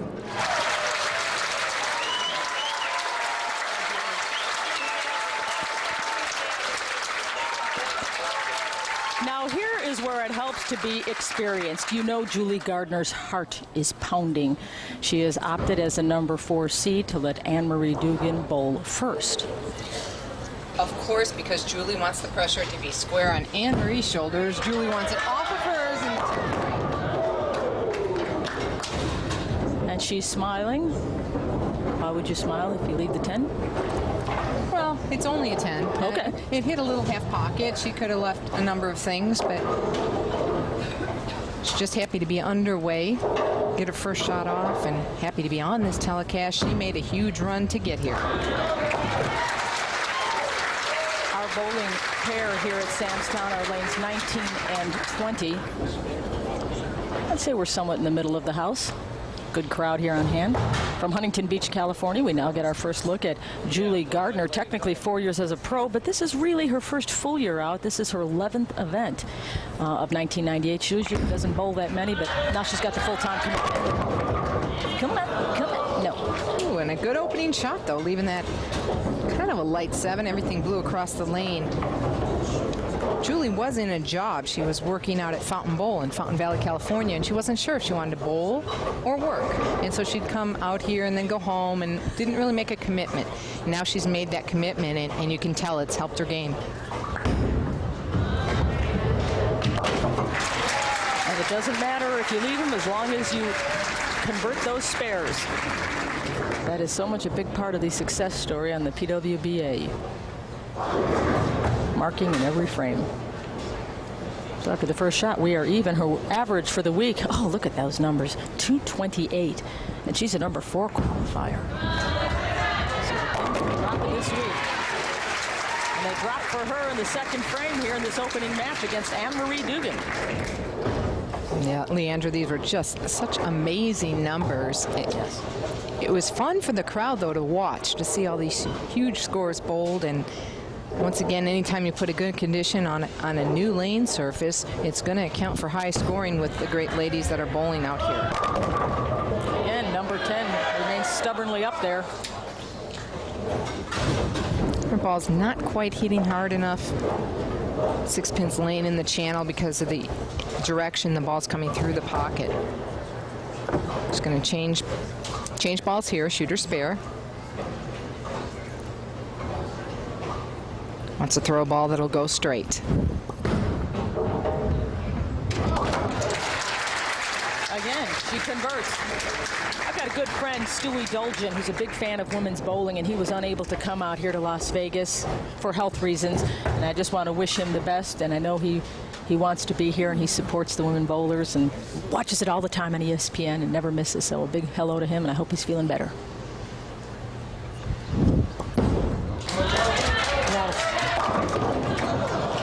Now what do we do? 10 pin, 10 pin, 10 pin. She made a little move on that lane. That ball finished harder. The 6 pin kind of flew around instead of laying down in the channel. She's making subtle adjustments, and she'll get it fine-tuned. She's right there. She doesn't want to make a big move because obviously what we played on this week, if you're familiar with bowling, the lanes were a little bit drier to the right, a little bit more oil in the middle. So if she makes too much of a move, she'll hit that dry in her ball hook. She's just trying to stay out of trouble and fine-tune the first few frames. And continues to mark through 3. But it is a 2-pin advantage for Julie Gardner, who has a spare and a strike for her opening frames here in this, the opening match. Julie Gardner's mom, Linda Gardner, is here. And she's got an interesting sponsorship situation that I'd like to talk about after this shot.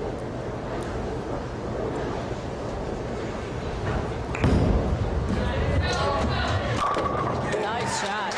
She has 20 friends that all chipped in to sponsor her, as opposed to one person or one corporate sponsor. 20 friends each took a share in her future. And that's how a few of the players do that. Debbie McMullen does it that way. It's her friends back at Fountain Bowl, and she wants to thank them so much because they hung with her even though she was indecisive. She stayed home a while. They said, that's okay. Keep the money. When you're ready to go, go. And now she's ready, and look what it's done. And she just feels very fortunate to have friends like that. Fountain Bowl in Fountain Valley, California. So a very grateful Julie Gardner has a turkey just after turkey time. We'll be back with more of this opening match after this. And you are looking at Anne-Marie Dugan. And Jan, your husband was out this week here at Sam's Town. Her husband's with her almost every stop on the tour. Is that a big benefit, traveling with your family like that? Oh, it is. It helps a lot. It's nice to have support as we watch. Someone must have been supporting that 7. It didn't fall. Came in light. Family support is important, especially when we're on the road as much as we are. To be fortunate enough to have them out with us every so often is great. However, you do have to learn how to deal with them when they make suggestions on your bowling. It is a learning process. Oh, now we have an open frame. Now, earlier, Jan reminded Anne-Marie Dugan that she made 4 of the last 5 shows, and her game's back in top form. To what does she attribute the success? You know, Jan, I was struggling earlier in the year, and I just was fishing, trying to figure out what was wrong. My swing was messed up, and Pat and I went to Fred Borden's house in Akron. We went trying to work out a little bit, and between the 2 of them, we figured out that my foot pattern, I was walking away from my shot. So I just got to where I got a straighter foot pattern, walking more into my shot, and everything's just come together for me. And we will watch her foot pattern the next time she steps up. But it's certainly on the money in the 5th frame. She bowled a strike. Now 3 in a row for Julie Gardner as she steps up in the 5th.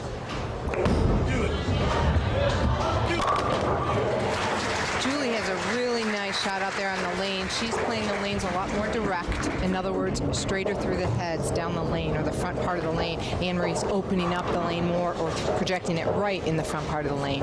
Right now, the best shot is the way Julie's playing the lanes. Julie's best finish was this year was in Richmond, Virginia, where she finished 6th, just missing the stepladder finals. See, she has room both ways. If she pulls it, it slides into the pocket. If she lets it out, it'll come back. Anne-Marie, after bowling 3 spares, an open frame in the 4th, and a strike in the 5th, hopefully has it dialed in. Yes. Now she's happy. Yeah, and she was close. She just wasn't carrying as well. And sometimes, you know, the different angle into the pocket, one time it'll carry better if you open up a lane, and the next time it won't. So she just had to figure out the right angle of entry into the pocket. You can't see it, but under her collar, she's wearing her lucky charm that Betty and Pat gave to her. They sort of adopted her out here, and the charm is now working. You know, Anne-Marie is somebody you can never write off because she moved from 9th to 5th in this tournament in the final 8 games. So it was some nice bowling by Anne-Marie Dugan, and look out Julie Gardner. Anne-Marie hasn't thrown in the towel. Pressure's on. Let's see how she responds when we come back.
We are back, and Tony Hall has selected a member of our audience. Wait a second, that's Jan Schmidt's mom, Vern Schultz, who's doing the drawing. And she picked the number 1, and that's from the Summit Lanes in Lee Summit, Missouri. And the name is Tom Yankee. Not Tom Met, but Tom Yankee.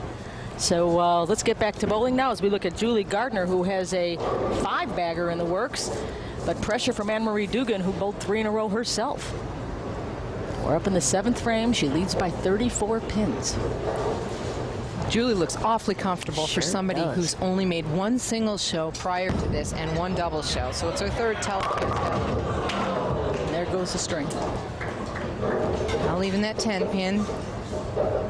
Just wants to keep covering up the spare. I know Anne-Marie's striking, but Julie has to keep it clean.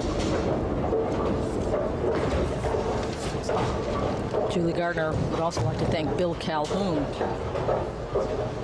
who was very instrumental in her success here this week.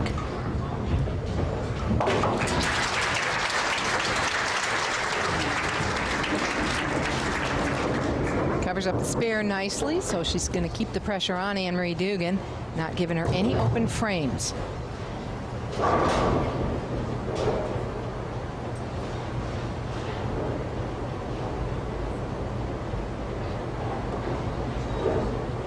Said she has a new focus, quit her job at the bowling center to dedicate herself to this full time.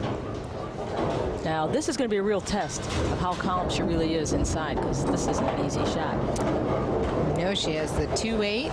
Has to make sure that she covers both pins with the ball. Now, interesting choice. She's using her spare ball here, which will not hook a lot, instead of playing her strike line into it. And pros will do, they'll go back and forth. They'll do whatever they feels right for the condition they're bowling on, but see what happens. Oh, got the behind one, but it's very difficult. Tough shot. That's a tough shot. You taught me that earlier this year. If you use your spare ball, it's not going to hook. So you don't have much percentage of error. You have to hit it dead on. If you're using a ball that's hooking across into it, you have some room. But she must not have felt comfortable with her shot, assuming that the ball would not hook across. Get up, ball. You heard her. Get up, ball. And it's a 4-bagger for Anne-Marie Dugan. And now that deficit is down to just 10 pins as she claws her way back into it, just like she did in those final 8 games. Got herself into the show. Going into the final 8 games, she was in 9th place with only 8 games. It was a very, very close competition here last night. She made a huge run that whole day. She started the last day in 17th. Wow. And then moved to 9th in the morning, shooting about 300 over, and then moved to 5th the last round. That's all she needed.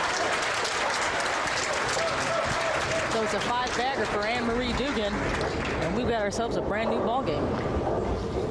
Now, here's where the pressure is going to mount. Let's see how Julie Gardner responds. Well, it's all even. Julie, because of her choice, will get to finish the match first. If she strikes out here, she can force Anne-Marie to strike out to tie. Step 1. And that's just how you have to look at it, one at a time, one at a time. And this is what she wanted when she made that choice. She wanted to set the pace. She didn't want to get up there and know, I have to have it. A little bit left to target, but holds pocket because of the conditioner in the middle of the lane.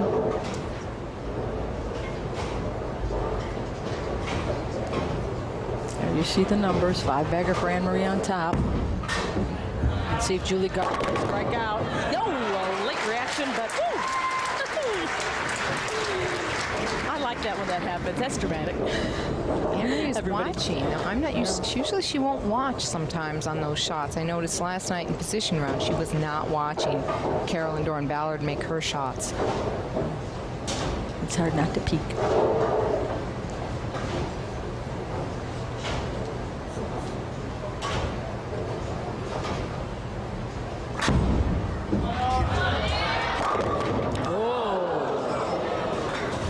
That I don't like to see.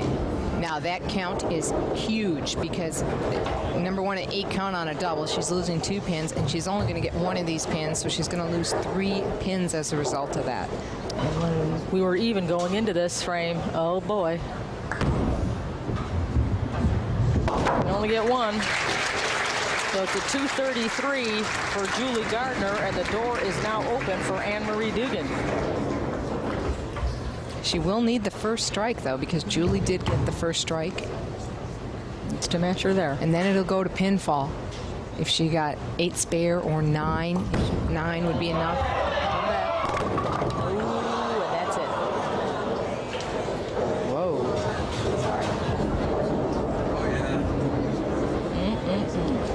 I heard her say sorry. I can only assume she was looking back to her husband, Pat Dugan, who has really helped her. Pat Dugan and Fred Borden have gotten her game back on track. That's it. So a stunning finish as Anne-Marie Dugan sees the Samstown Invitational once again elude her. No Triple Crown for her in 1998. But Julie Gardner, she moves on up the ladder. She'll face Debbie Ranella next. As we said earlier in the program, Samstown Hotel, Gambling Hall, and Bowling Center has just undergone a complete facelift with all new lanes and equipment provided by AMF. Earlier this week, they held a reopening ceremony and a charity bowling event. Mike Kaufman introduced Dick Weber, the guest of honor, and the Vice President and Marketing Director for Samstown, Vince Manfredi, who intros Samstown Senior Vice President and General Manager Joe Fiscaldo and his partner Don Schneider. Also, Dick's partner, Marianne Boyd-Johnson. Of course, Weber shows the crowd that he still can strike and wants to win the 10 grand for his charity.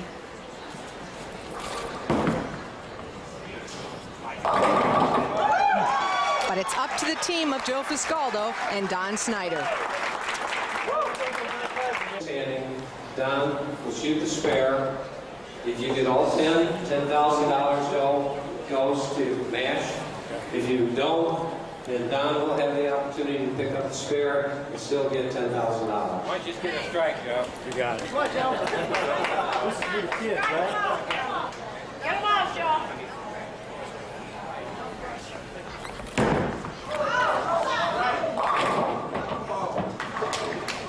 Okay, here's what we got. We're at $7,000 right now. All right, good shot, Joe. Okay. This is for Mash.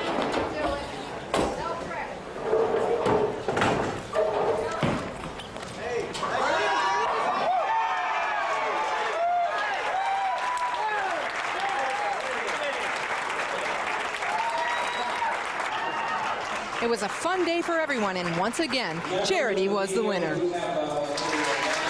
And now, who will be the winner of our second match? Julie Gardner ousted Anne-Marie Dugan 233 to 208. She now faces Debbie Ranella, the number 3 seed. And Ranella said, Gardner, you're going first this time. None of this nonsense of you having control at the end. You're going to have to finish up and force me to strike out possibly. Well, you saw her high game. She was one of our 300 bowlers, 110, 300 games we had this week, and she's on her way now. Right, Debbie decided to change the tables on Julie there.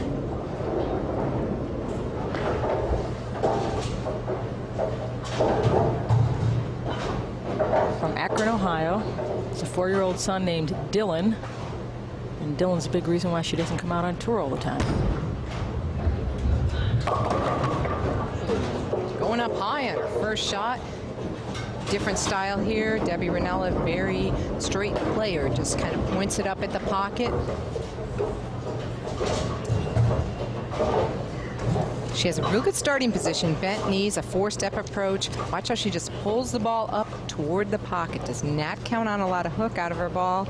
Doesn't really have the release for the ball, but she feels that keeps her more consistent on more conditions. Her high game this week was 289, so the numbers were quite lofty here at Sam's Town. We saw some nice pictures of the refurbishing.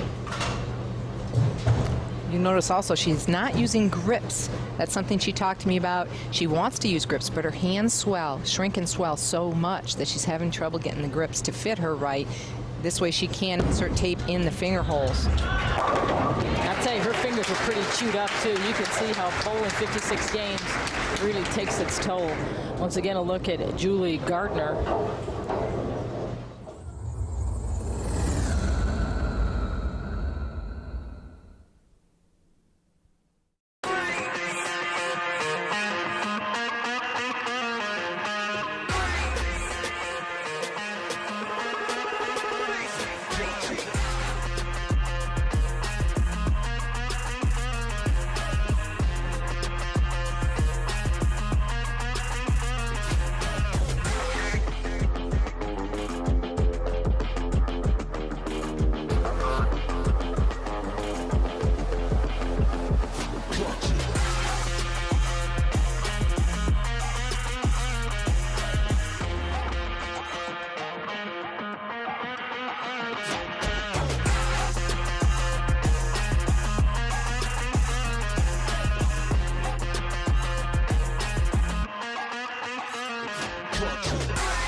A couple of those last game, 7-pin just not going out.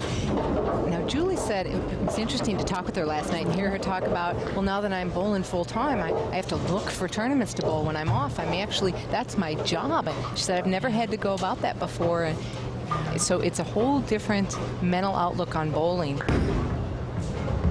And she used to work at a bowling center. She gave that up and is dedicating herself full time to being a professional athlete. And you know, you wake up one day and say, wow, now this is my life, and I have to plan a little better and fill my calendar for all 52 weeks of the year and focus on training and the mental approach. It's a little more complicated than just standing up there and throwing a ball. Good match play record there, 16-7-1. Explains why she got into the stepladder finals. Oh, that's, I call a crumble drop. They just teeter-tottered over. Crumble drop, a new word for new bowling. word for bowling. Crumble drop, I'm writing that down right now, crumble drop. Now you're taking a look at the fingers of Debbie Ranella. Who you mentioned earlier, they swell, they shrink, they swell, and the grip situation is tricky for her. And they're pretty chewed up. She had a lot of new skin on them. She made a move on that lane. She came high last time. She moved into the conditioner a little more and didn't get any reaction. This is the same shot we saw Julie Gardner have to make against Anne-Marie Dugan, and she only picked up the sleeper. This is a tough shot. Well, Debbie's going to use her strike ball. A little different because... right, although she doesn't really hook it much, but she's using this ball. In fact, used this ball all week. One bowling ball plus a spare ball for corner pin. And she did it. Nice shot by Julie Gardner. Making chicken salad out of chicken feet. actually. I'm sorry, it was Debbie Ranella. My apologies. Julie Gardner was the one when she had that shot. Right. Only got the back one. See, she played it more from the right, had a better angle into it, so even though the ball deflected a bit, it was still going left and was able to take out the 8-pin. Debbie had this ball drilled last Wednesday by Don and Hank at the Cutting Edge in Akron, Ohio. She wanted to thank them. She used it the entire week, as I said, except for a spare ball for 10 pins. That was a good shot. You know, we mentioned that Anne-Marie Dugan's husband is out here. Debbie Ranella has the same luxury. Her husband, John, is here. And the reason they could both be here was her mom, Lil, said she'll watch Dylan. You guys go out and see if he can bring back some money. And oh boy, are they going to do that. They sure are. I think Mom was thinking more of the gaming tables and her possibly winning out here. And here she is, number 3 in the stepladder finals.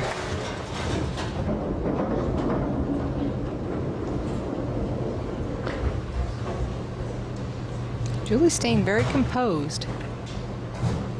You see, this is her first TV appearance. Her best finish, as I said, was 6th at Richmond. Prior to that, 19th in Terre Haute. Was her next best finish. A little bit of a flat 10 there. We're not seeing as many strikes as we thought we'd see as we came into this telecast, into the conditioner a little bit. Watch, it's going to slide, slide, slide. The 3-pin hits the 6. The 6 goes into the channel. Doesn't create the domino effect it would if the ball drove a little bit harder. And she marks in every frame here, and this is her second match. Opened against Anne-Marie Dugan, now facing Debbie Ranella. Neither one of them a winner in 1998. And what an unusual story Debbie Ranella is, entering just one event, this event. And here she is on TV.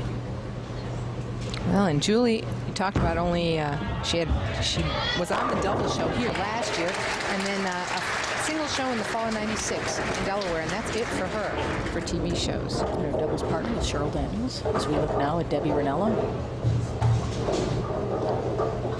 She won here in 1987. And her match play record is very good, 16-7-1. 30 bonus pins per match that you win.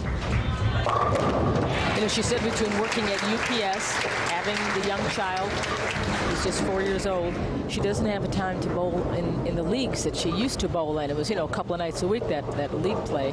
Now she bowls mixed leagues on the weekends, and that's it. And here's a look at that strike. Coming in about half pocket, but blowing the pins because of her angle of entry. The ball's not driving through like you'd see other players do. She sometimes will carry that half pocket hit that you wouldn't see other players carry.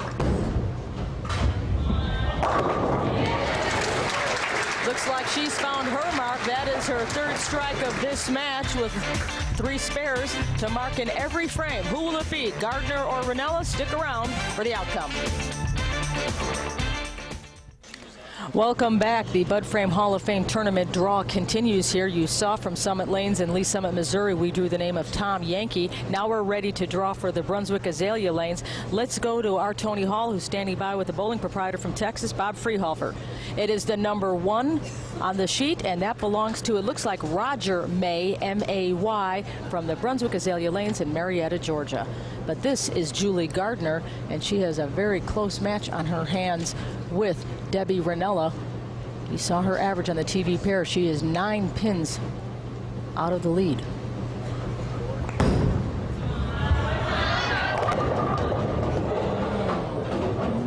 Ooh, coming up light. I thought that was a pretty good shot. I thought she was bright enough into the dry to get it to react. Apparently not, and now going to use her spare ball to shoot this. Now just the 2-pin, which will be a much easier spare, and she would want to use a spare ball.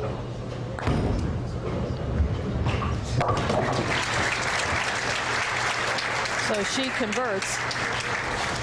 It's interesting that we are seeing Julie Gardner out here, and she says, you know, over the past few weeks, she's had a new change in her attitude. Came about 3 weeks ago. I was bowling next to Carolyn Doran-Ballard, and I watched how she bowled, and she was just concentrating on every single shot that she threw, like 100%. And I realized that in my game, I didn't miss as much as she did, and I think it really paid off because I paid attention, and I think it really helped me out this week.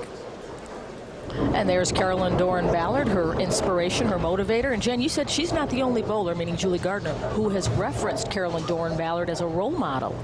Right, and I know Kim Adler at one point had said, you know, I watched how Carolyn focuses 100% aggressive on every single shot, and several players have noticed that, and I bet Carolyn's very happy that that helped Julie this week, and Carolyn finished 6th, and Julie made the show, huh? What do you think? No, she's going to have to put out a new attitude. You know, there's something interesting about that because, you know, the whole bowling process begins, you know, with fun with your friends as a little kid and age group, and then it evolves up to maybe some sort of league play, and again, it's sociable and fun. And it doesn't really become this mental focus until you start climbing and climbing and climbing in the process. And then you have to realize, gee, out here, it's fun, yes, but you can't be out there where Debbie Ranella is standing right now, or where Julie Gardner is, and have the fun attitude. This is a business, this is competitive, and there's a big paycheck at the end of the day if you stay focused. And I think that's the hardest part for most players, to be able to turn that on and turn that off, because if you're 100% that way the entire time, even off the lanes, you can't enjoy your life because you're out here 3/4 of the year. So you have to be able to turn it on and off. Debbie shoots a spare there. Debbie's having trouble on lane 20. She doesn't seem to have an in-between. Seems to be a little wet dry for her. So we are now in the 8th frame and just 8 pins apart.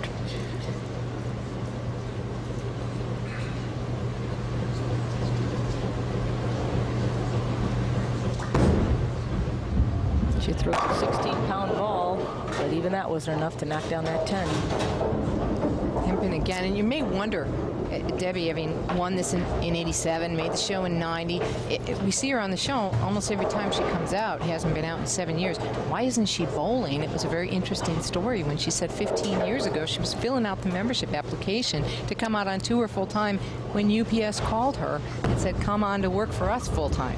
And it was a very tough decision because she had applied to UPS and was on some sort of waiting list, and then finally she got the call. She didn't know what to do, and she opted 15 years ago to go with UPS and kind of gave up the professional dream. It just comes out occasionally. But she said now that Dylan's a little older, she might be seen a little more often.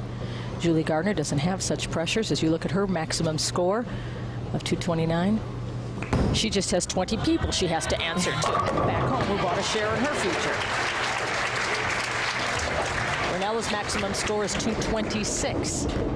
That's, of course, if everyone goes off the page, advantage Gardner. But, well, I don't know about that. We haven't seen too many strikes this game. No, and this is still very much in the air. Though Julie's down by 7, the reason she would have the advantage is because she's on a strike right here, so she can take the lead with a strike here in the 9th frame. Well, now maybe we will see a maximum score. Bite my tongue. You mentioned Debbie's mom, Lil. She wanted to make sure we didn't forget her dad and hi to her dad and thanks. She said her dad made her game, John. He's the one who taught her and got her bowling. So she wanted to thank him for all of his advice and support over the years.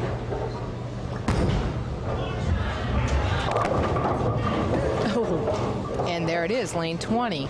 Hit the nose last shot, made a small move, and it doesn't get up. So she definitely has a problem, but she has the advantage, and that may be a part of her choice here also, because she's going to get to finish on lane 19. She may have known that, set that in the conditioner a little farther left, and look at that, it slid. Actually, the farther she pulls the ball left, the less likely she is to get to the head pin, because she's hitting more. Affect her less because she doesn't cover the boards. And for the most part, that is the case. But right now, she doesn't appear to have a really good shot on lane 20. You got that from the Brooklyn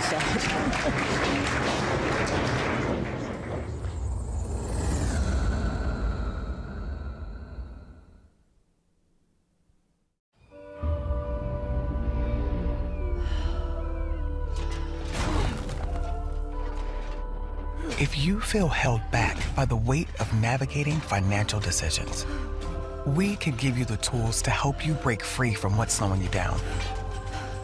Credit Karma gives you personalized guidance to improve your credit, savings, taxes, and more. So you can find your way to money. Intuit Credit Karma, proud partner of Team USA.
So we see her maximum score has now dropped to 215.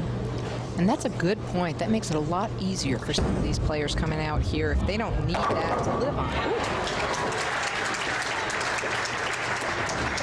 Doesn't like it's the burden. Big shot there, because she can take the lead back over with another strike.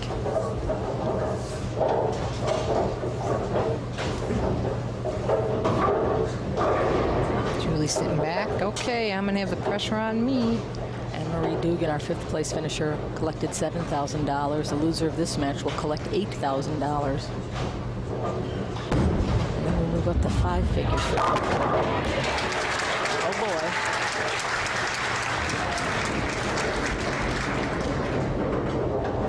Well, that strike right there and any kind of pin count here is going to force Julie to strike in the 10th.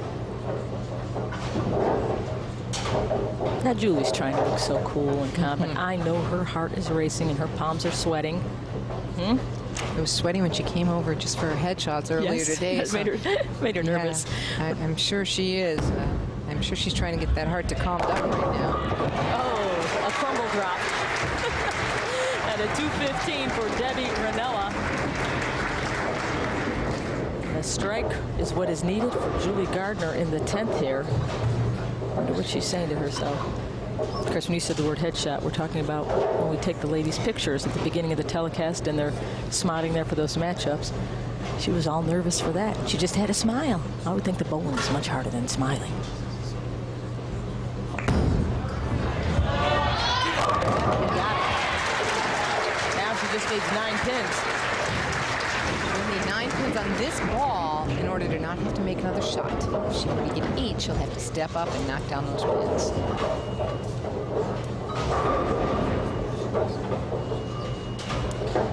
Remember, 4th place is worth $8,000. 3rd place is $10,700. So it's a $2,700 shot coming up here, maybe even more if she climbs further up the ladder.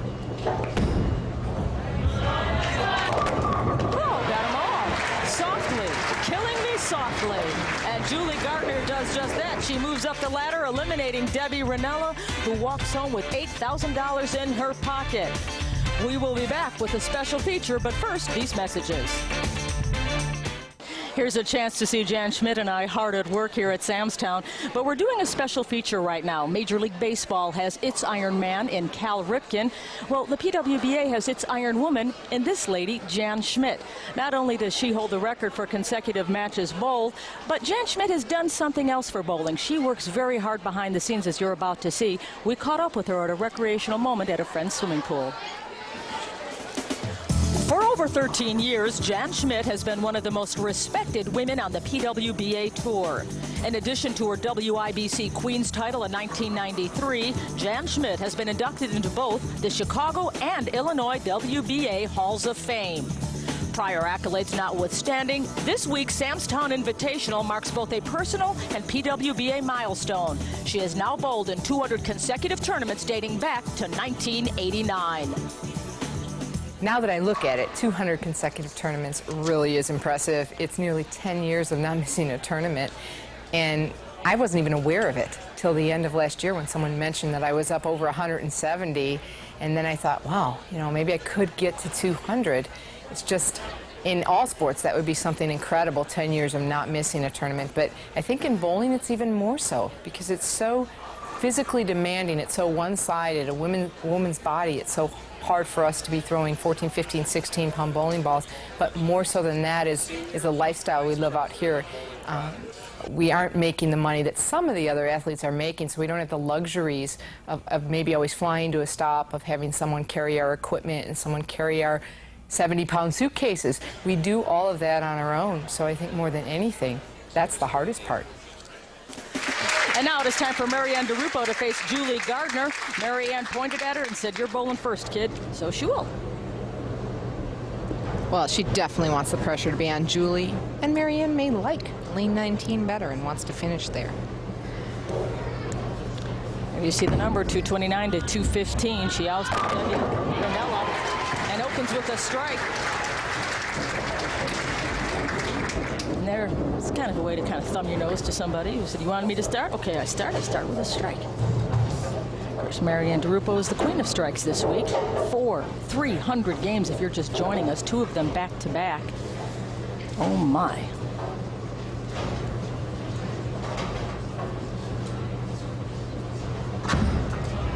Nice smooth delivery. Good looking shot. And I'd have to say it now that if she bowls a 300 game on television, MasterCard will present her with a check for $50,000. And you know they're sweating at MasterCard right now because this woman has done so well here at Samstown this week. The conditions are right. And not only would it get her $50,000 from MasterCard, but she would be the only professional man or woman to throw 5 300 games in a single event. Okay, is it time to pull back? Maybe somebody in the crowd moved or she heard a noise. She regretted not pulling back on another shot that she had earlier. It turned out to not be a factor. She still qualified second here for the stepladder finals, but she said she's got to be ready and willing to do that. If she doesn't like something, pull back.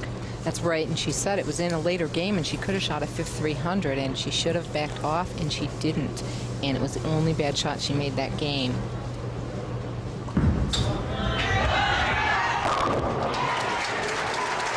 Well, already I feel the pressure, and we're only in the second frame.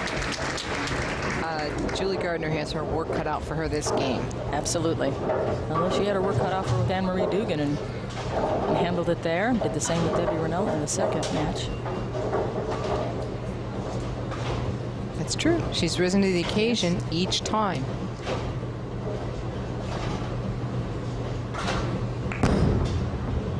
$53,000 this year. Said she virtually won nothing yesterday.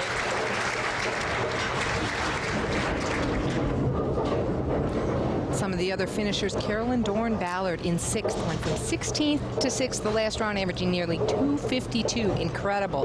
Michelle Arrington, it's her best finish yet. She was in the top 5 for most of the week. Take a look at Carol Giannotti Block in the number 11 position. She's one of the strongest candidates for Bowler of the Year.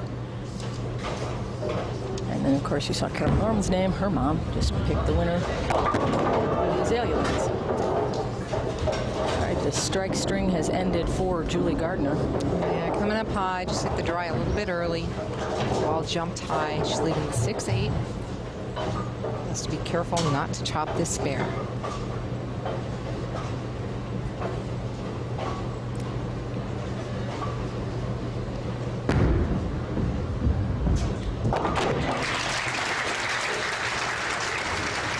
Smile on that conversion. Yes, and there should be. Marianne DeRupo working on a 2-bagger, steps up in the 3rd frame. Rosemarie DeRupo is who she wants to say hello to. And you see the numbers on her, 14 career 300 games. 2 of them back-to-back this week. It's a lot of strikes.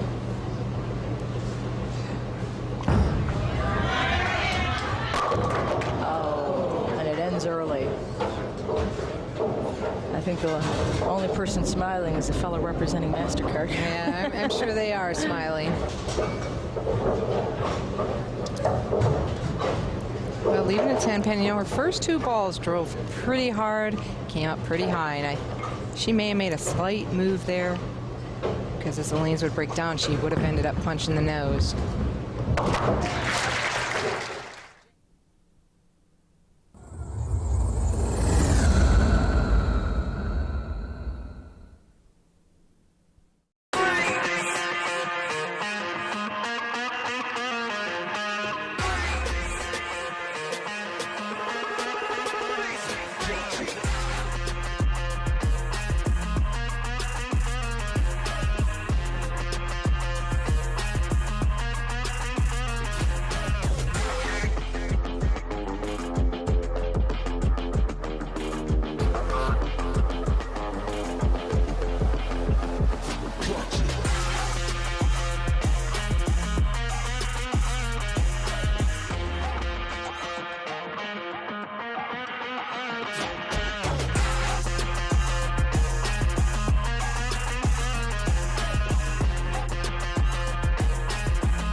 Something else Dee Dee has accomplished this week is she has broken the all-time single-season average record that was held by Anne-Marie Dugan. 217.23, if you want to take it out to the decimals, 217 average. For Dee Dee right now, right, Anne-Marie's record was 215.79 in 95.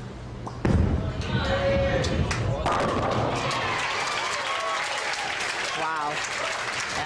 Yeah. She pulled that ball well right at target, crossing over Brooklyn, giving her a double, and she's going to take it. Look at this. It was right off her hand. Totally missed her target on that, but it crosses over, and she gets a break.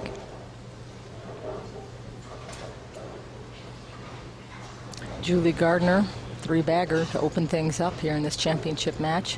Our number 4 seed climbing the ladder.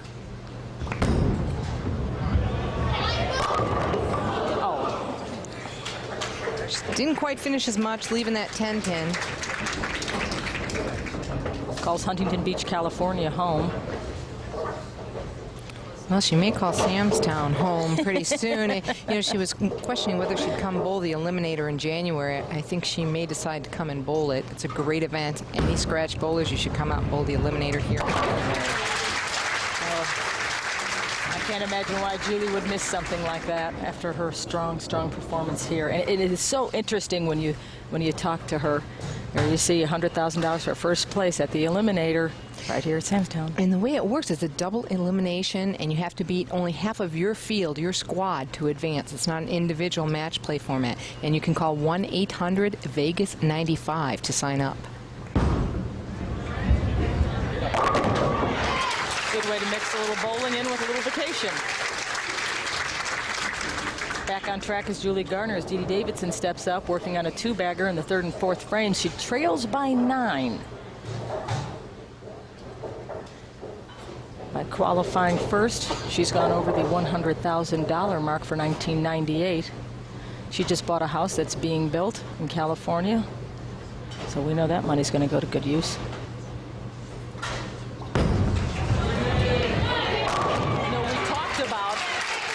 We talked about her missing those events, and she said that actually was good for her because it gave her more fire, more desire. You know that song, you don't know what you've got till it's gone? That's right. And it really made her take another look at bowling, and she just came back with a vengeance. Yeah, she said she's practiced more than she ever has, bowled more than ever before, even though she's been injured.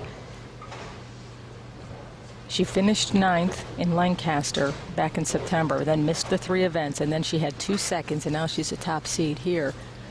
So sitting at home and watching it on TV just put the fire in her belly.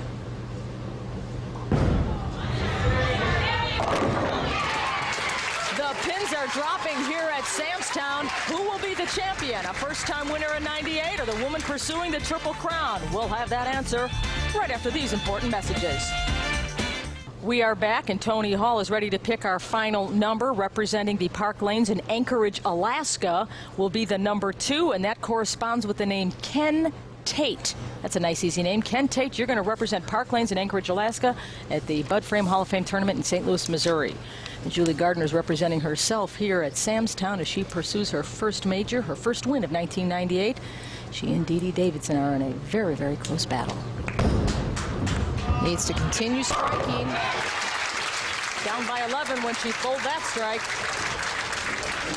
And now it's just 1. 1-pin match. Both players only missing 1 strike so far through 6 frames. There you see it. In the 4th frame and then the 2nd frame, respectively, for Gardner and Davidson.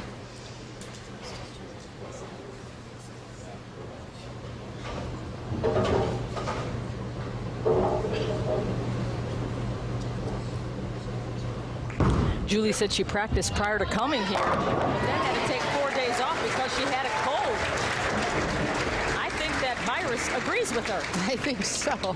Breathe on me, breathe on me. Well, you know, if you're in good enough shape and you've been bowling, it's okay to take a few days off. Sometimes it helps you mentally, too, get prepared for an event. 2 second-place finishes for Dee Dee Davidson. She doesn't want to make it a 3rd. This has been a wonderful week.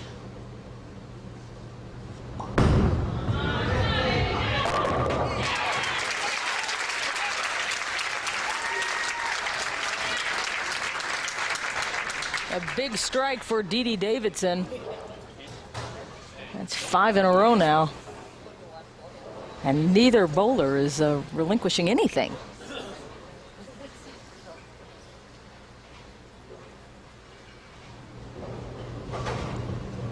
So it's 5 in a row for Dee Davidson. She is ahead by 1 pin in front of Julie Gardner, and this is the championship match here at the Samstown Invitational. Gardner, a tremendous story, is a number 4 seed, climbing the ladder to meet this woman, the only lefty in the field.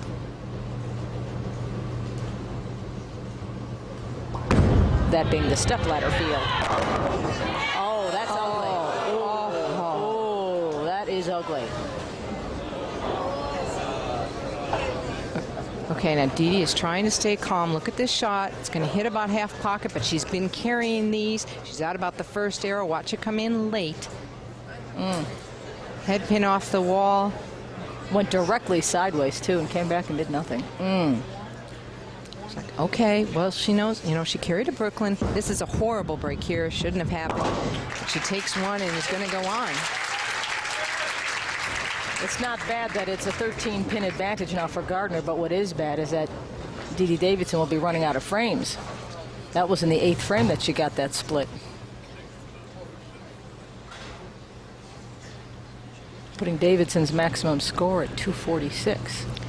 And we'll see how Julie handles this. Working on a 3-bagger, stepping up in the 8th.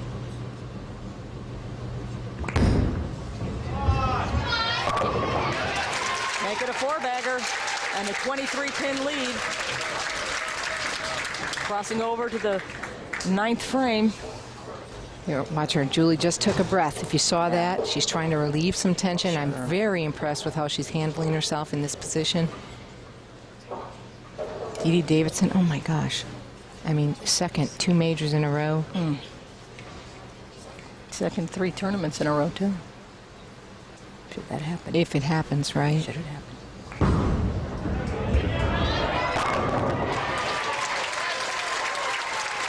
And it's all but happened right now.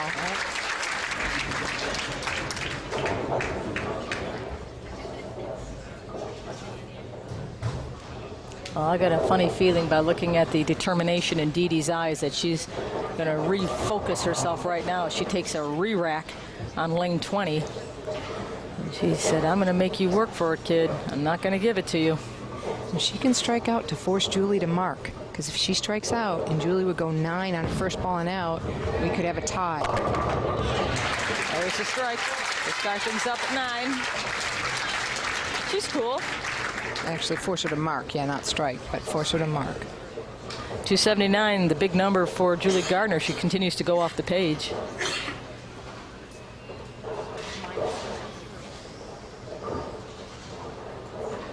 And we have seen some big numbers here this week. 10 300 games.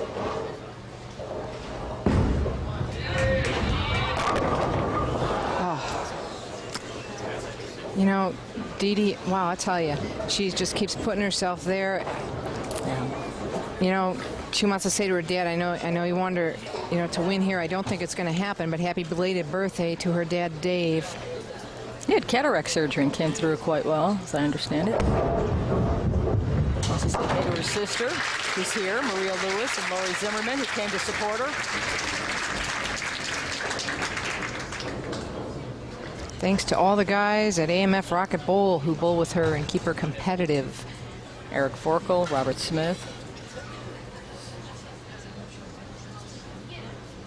Eddie Williams, everybody instrumental in helping this woman get to where she is right now.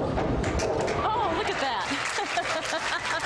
The little curtsy from Dee Dee as she finishes with a flare.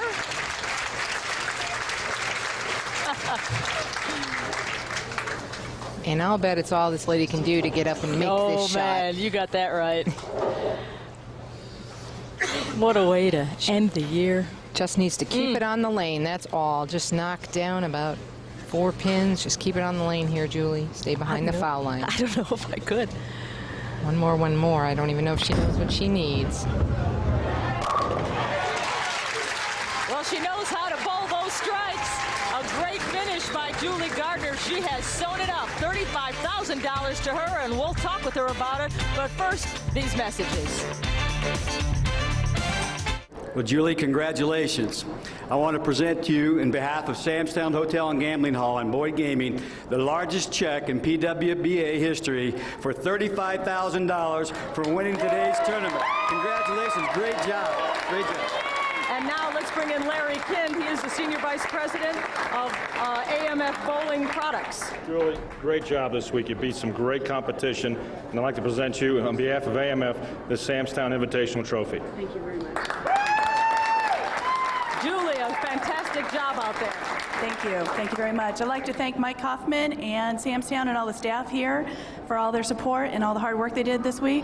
And also AMF and Visionary, who supported me all week also, and all of you out there who supported me, the fans. You guys are great, and I thank you very much. You worked on your intensity this week and focusing on shots. Did it pay off? I think so. I still can't believe it. I can't believe that I'm standing up here talking to you guys. So this is great. I don't know. I don't know what to say.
All right, so it's Dee Dee Davidson waiting in the wings, but the women who are ready to bowl right now are number 5 and number 4, and that would be Alita Sill against Carol Giannotti-Block. And there you see our competitors shaking hands. Alita Sill is the number 5 seed. She is stepping up to bowl because Carol Giannotti-Block said, I'm going to sit down and watch you start things off. Our television pair, 15 and 16 here at the St. Clair Bowl. It was Carol's choice, as you mentioned, and Alita will now finish the match last. The pressure will be on Alita if it comes down to the 10th frame. And we've had a lot of close matches this week. Absolutely. Nothing's been decided until the very end. And Alita starts things off, leaving the 7. Good opening shot, and I better set this off right now. Corner pins were tough to carry this week. For both players, both sides, they had to get the right angle or the right ball roll to get the corner pins to kick out. And you saw her average was a 214, not the highest average of our TV finalists, but certainly very, very respectable as she converts and marks in the opening frame here at the St. Clair Classic.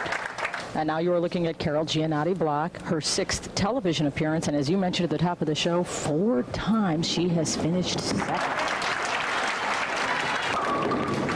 And she leaves the corner pin, just as you said. It's been tough to do this week, and both these ladies are proving you right. Okay, and if you're at home, pay attention. Try and watch. We'll try and watch for some subtle adjustments and see if you can figure out what you can do at home to kick those corner pins out. Oftentimes, certain centers, because of the sideboards or the racks or the angles people are playing because of the condition, it'll make a difference in whether you'll carry or not. And like her opponent, she marks in her opening frame as she crosses over to number 15. Now, Carol Giannotti is married to Neil Block, but she herself is from the land down under. And she wants to say hello to Neil, but she'll see him soon, heading home to California for a little bit. That's her state's home. There you saw her average at 215, and again, we see another sticky corner. And I think they'll take a few frames each game to figure out how they can kick those corners out. And hopefully they'll be able to. It'd be great to see some high scores here tonight. The scores are pretty high during the week by these players. Several players struggled, though. A little more conditioner this week. We bowled on a heavier oil pattern and a longer oil pattern than we've been bowling on. And it's 2 spares for Carol Giannotti Block in this opening round match of the St. Clair Classic. Alida Sill, Hall of Famer, 1984 Player of the Year. She won her first professional title at age 19. This is her 19th year on the tour.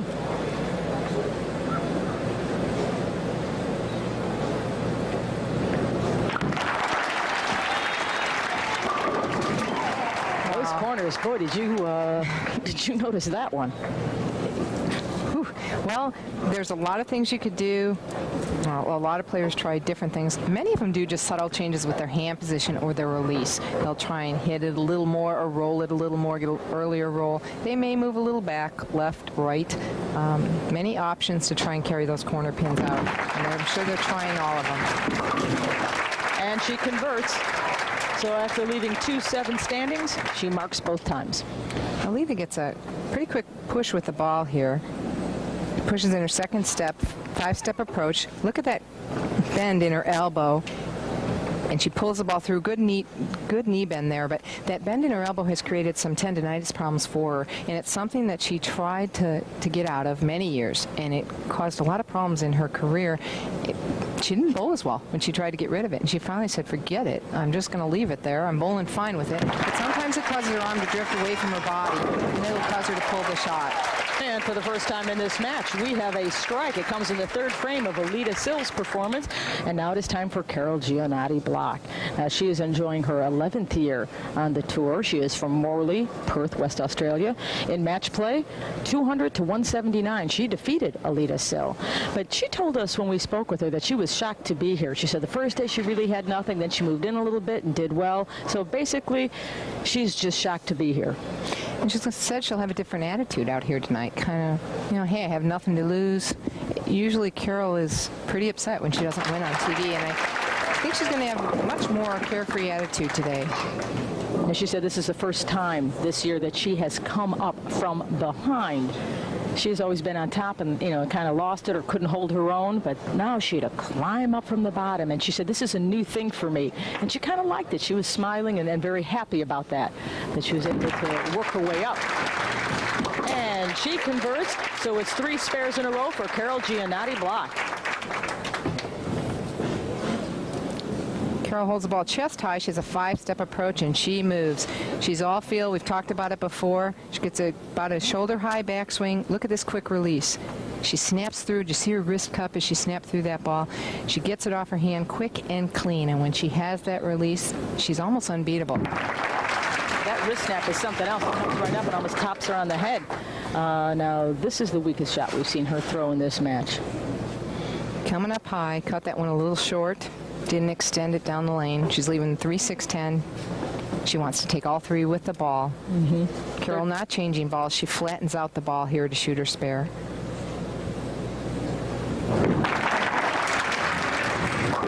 And gets 2 out of 3, so we have an open frame in the 4th for Carol Giannotti Block as Alida Sill sees a little ray of light. Don't go away.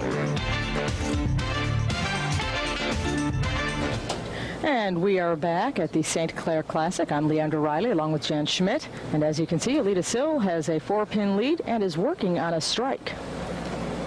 She is on lane 16.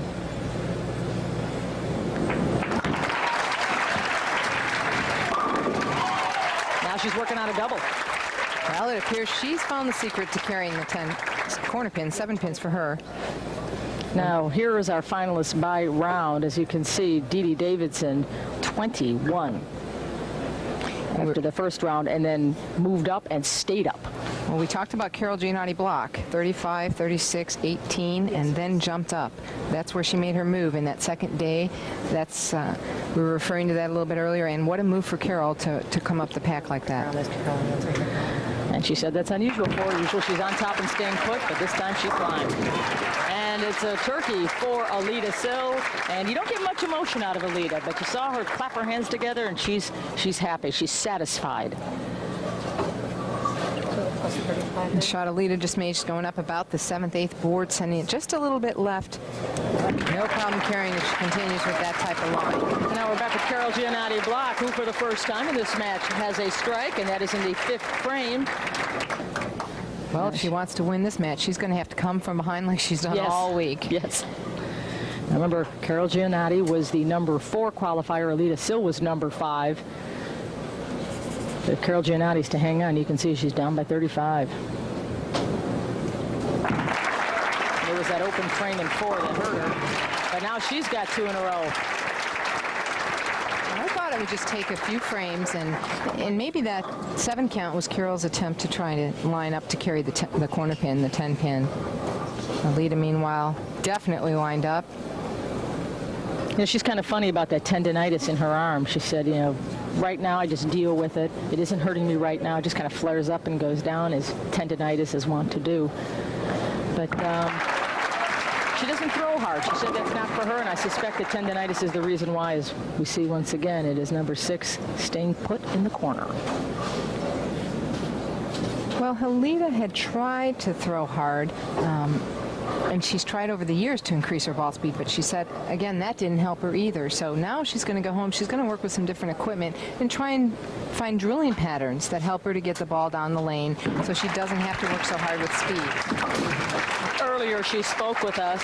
You know, with all of the titles that she has won, Jan asked her, what is the highlight of your career? I think it's probably winning the Triple Crown for the 2nd time, because no male or female has ever done it, and I was the first, so it's an honor. Is there anything that would top that for you? Well, I think that's probably going to be the biggest thing, but I do want to reach the million first, so that's what I'm shooting for now. Well, she's shooting for that million, as I mentioned earlier, and she's going to need to do pretty well the rest of the season, but she has a realistic shot at it. Yeah, she's about $60-something thousand short of the $1 million mark, and with what do we have, 12, 13 events left, it's within her reach. But you're right, she has to bowl very well, as she did right here on this shot. Same as the last. This one a little bit lighter though. Head pin coming off the wall, taking out the 10. All right, 4 strikes with a little spare in between for Alita Sill. She's up by 24. We'll be back with more, but first, these messages.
Carol Giannotti's maximum score is 244. She's working on a double. Whoa. Well, she's found it. She's where she wants to be. Look at the sly smile on her face. She knows she got away with one a little bit. This ball drove pretty hard. She could have ended up with a split there. Look at head pin tripping out the 4 and 7. That came up high. But she'll take a little luck. Cross over to number 15. There you see the score. It's now 14. At one point, it was 35. See, now that looked right to me, but it was just light. No, that's a result of her coming that little bit high. Doesn't want to punch the nose and make a big mistake. That ball, she sent that ball a little farther right, slid a little longer, 2-5. Needs to cover both pins, and this spare, I saw it chopped many times this week. And she immediately made a little adjustment on her thumb tape, or what was on her thumb, converted this spare, so off the 3 strikes, it is a spare, and now it is 16 pins, the difference between Alida Sill and Carol Giannotti Block. Another close match, but Alida can increase it to 26 here if she continues to strike. And she has 4 strikes already in this game. 3 were in a row, then there was a spare. Now she's working on the strike. And the 7th, this is the 8th, and she's got 2 in a row.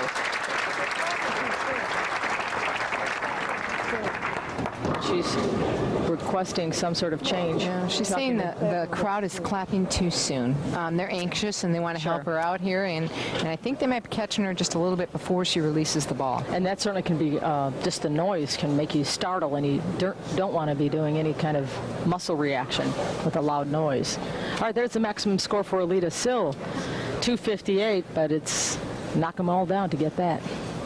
Well, that second Triple Crown victory she talked about that was so special to her was just a few weeks ago at the U.S. Open, with shots just like that. And you know, and being the only man or woman to do that, that's really incredible. And if you're wondering what events those are, it's the Queens, the Samsung Invitational, and the PWBA US Open. Correct. She's won them all twice. Carol Giannotti comes up a little light, leaving 610. Actually hitting the nose on that shot, but she's going to try to just convert her spare here, but there's not a lot she can do at this point. Well, the satellite pagers may be having a little bit of problems with their communications, but Carol Giannotti Block will have no trouble communicating with her family in the land down under. She has a special message. Yeah, I'm going home next week for 4 weeks back to Australia. I'm really looking forward to it. But there's one thing I want to wish my 2 little nieces, Michelle and Megan, all the best, and I'll see you soon.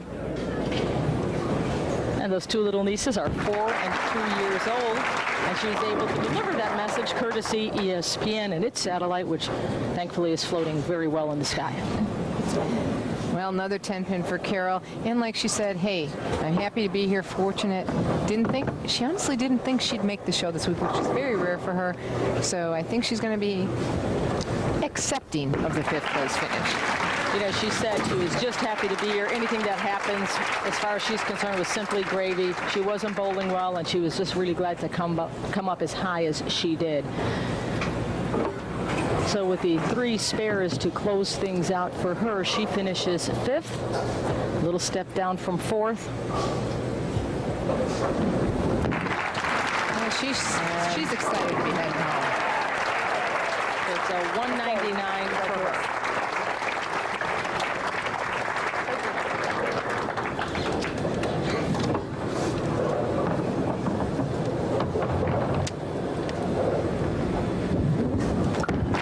Alida Sill now moves 1 step closer closer to her 30th title, not quite with what the shot she wanted to, but she still has this victory cleanly in hand as she moves up the ladder.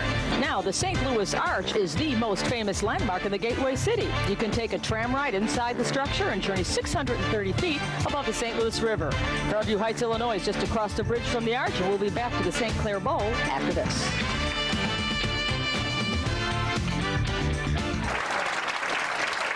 Welcome back. Number 5, Alida Sill, shaking hands with number 3, Tish Johnson, as she works her way up the ladder. Alida defeated Carol Giannotti Block by a final score of 223 to 199. She steps up on lane number 15. And there you see 4 strikes for her on 15. This is definitely her favorite lane.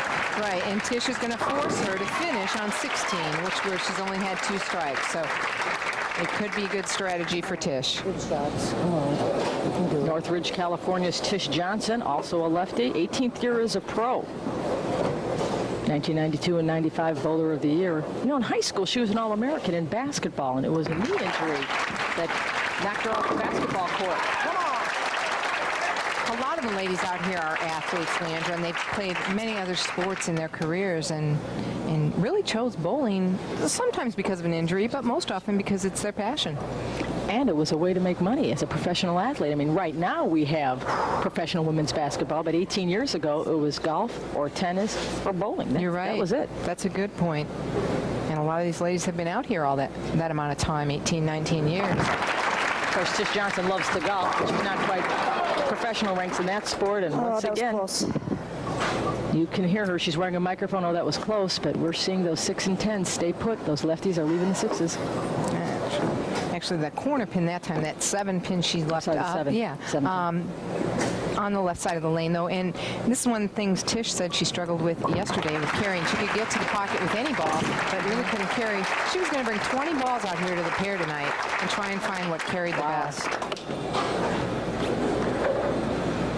You know, we're talking about leaving the 7s and the 10s. Alida Sill left the 7 one time on lane 15, and she left it twice on lane 16.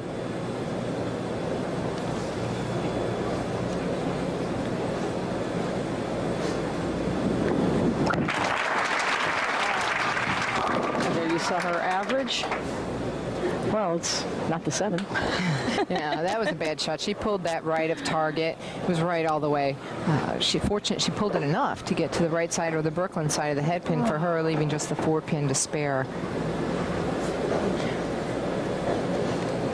And she moves to the right side of the approach to shoot her left-hand spares as a right-hander would go to the left side to shoot right-hand spares. Do you know where to align when you have to pick up a spare? If you don't, why don't you write in to Ask the Pros? I'll answer any questions, not just how to convert a spare. 7171 Cherryvale Boulevard, that's in Rockford, Illinois, 61112. Professional Women's Bowling Association in Rockford. Ask them any question you want, and they will answer you if they can. Right, definitely. Write to us. We'll try to give you some answers, maybe some of them on the air. Although, Jan, I know you answer a lot of questions right here on the air, I was going to say. Oh, boy, that was a tumble down. A light mixer. Taking out the 10 pin at the last minute. I did. This ball coming in really light on the head pin. The head pin off the wall, and it's actually, again, the head pin taking out the 10 pin. That was the back end of the head pin.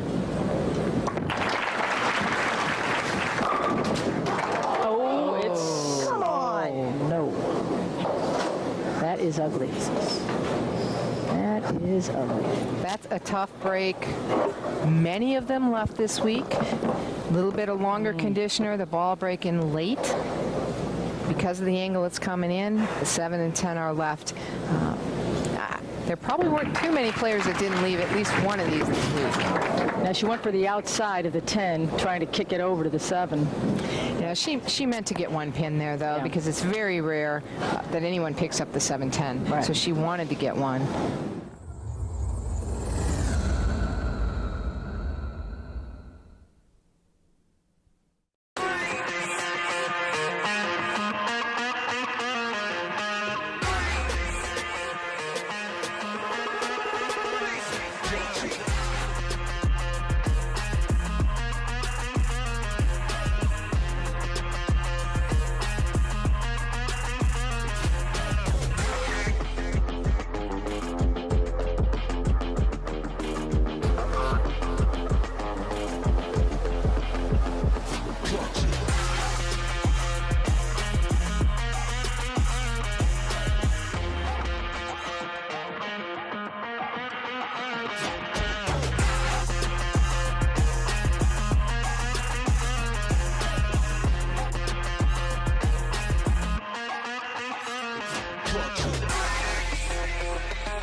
To the top of the show, up and down this year, she said, there's a great new, she's on Columbia staff, great new line of equipment, but she's working with learning the new equipment and learning what's the best way to drill it for her game and for the patterns we have out, because I've left everything now. Whoop. I've left everything now. Okay. Well, then she's done and ready to strike. Yeah, so getting back to that, she's learning what way to drill the balls for her and for the patterns that we're working on right now, because we have different lane men doing our lanes than were in the past, and so the players have to learn that, just like anybody else would at home when they change your house shot for you. You know, something else we should bring up. You saw the average for Tish before, 210 on this TV pair. There you see the high and the low gains, 289 to 169. You know, why are things different? Well, obviously, lane conditions are one factor, but we should remind people that the television lights factor into this. And the longer these women stay out here, you know, the hotter the lights get, they dry up the oil on the lanes, and things are a little different. And it's yet another factor you have to adjust to when you bowl. That's a good point. Leandra on the TV shows, ooh, and Alita almost leaving the 7-10. Fortunate to just leave the 7, and I'm glad you brought that up, because I was going to comment about Alita, and we talked about her ball speed, and she said she struggled in all of the night blocks, as she always does, which because she can't throw hard enough as the front part of the lane starts to dry up. So she said, actually, it's an advantage to her, the TV show format, because there's only 5 games, but I was wondering, with the heat of the lights and with 3 left-handers, if it breaks down, what is it going to do to her? You know, could affect her a lot today. Now look at the titles. Lisa Wagner, as we said, holds the record at 30. 2 of our bowlers tonight, and they're on the floor right now. Alita Sill with 29, going to tie Lisa Wagner, and Tish Johnson is right in her shadow with 22 titles. Well, Patty Costello also should be on that list, but she's no longer active. She has 27 titles. Who knows? Maybe she'll come out of retirement and try to fight for that title. Yeah, she's only got to hit a few more. Love to see that. And Alita Sill, love to see that. She has gone strike, spare, strike, spare, strike. So it's off, on, off, on, off, on. Working on a spare in the 4th frame. She left the 7. Eventually go down, hopefully. She said, just hit the pocket, they'll eventually go down, hopefully. And really, that's what she told us yesterday. She's just, right now, trying to hit the pocket. Found the pocket. It ain't over till it's over. Come on. So Tish Johnson, who is bowling with a mission, said she wants to dedicate this show to someone special. Well, my dad was in a car accident, and he got seriously injured, and he wanted me to win Queens because that would have been for my Triple Crown, and I didn't bowl very well. And so, Dad, this one's for you, hopefully. And get well soon. And we would like to share those sentiments. We also hope that he gets well soon. I have to add to Tish Johnson's tragedy, though, in addition to her dad having that terrible automobile accident, her mom then fell and injured her wrist and was in a cast. So poor Tish Johnson is going to be nursemaid over the summer break. And we're going to step aside. It's 2 strikes for Tish Johnson. Alita Sill is working on 1, and we'll have the details when we come back.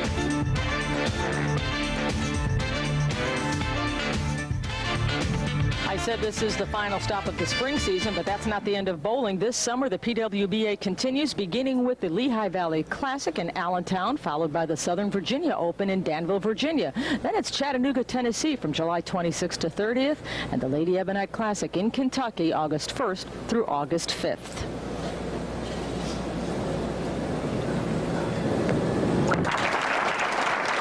All of of those events will be seen on ESPN. You'll have to check your local listings to see the time and date that those events will be brought to you.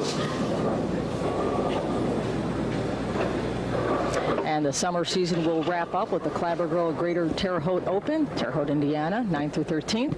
And then we'll go to Rockford, Illinois. That's your neck of the woods, Jan Schmidt, for the Hammer Players Championship, August 15th through 20th. And again, those two events will also be on ESPN. Check your local listings. Alita shoots the 7-pin on lane 16. It's been 3 9-counts on 16, 3 strikes on 15. Tish Johnson had the right strategy here because Alita Sill's going to have to finish on 16. If it comes down to it, she hasn't struck yet on that lane. This game. She had 2 strikes last game, but not this game. Not this time.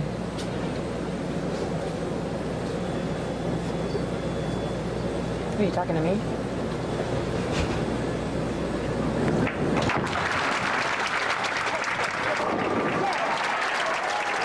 She gets the strike over on 15.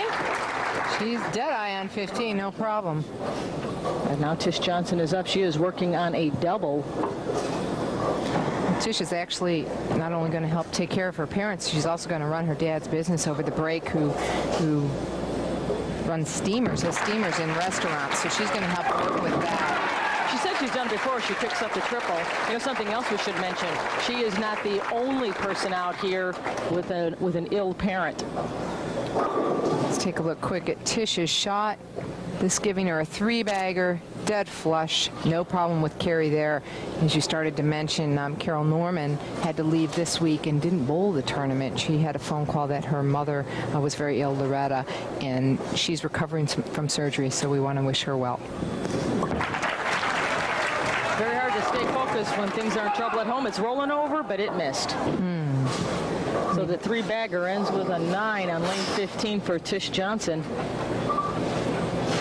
I'll tell you, it is tough, and that's a good point you make, Leandra, as far as trying to stay focused. So many things happen. In fact, Jeannie Nacarado, if you're wondering where she's at, she didn't bowl this swing because her father passed away. So it's a difficult situation. Now, this was after the 3-bagger. There's the head pin off the wall. Watch it. It's coming over. It's going to roll around. And it's only going to point to it. Tish is trying to use the body English to get it to go, trying to jump, but the boards don't shake. Well, she'd like to march down there and kick that pin over. Yeah, it was a good effort, I'll tell you. Alita Sill is working on a strike in the 7th. Down by 5. 82 television appearances. Wow. Quite a winning record there, too. 79 and 58. That's a good television record. Oh, at the end, it goes down. I think she's been on TV more than Dan Rather. All right, there are our career money leaders.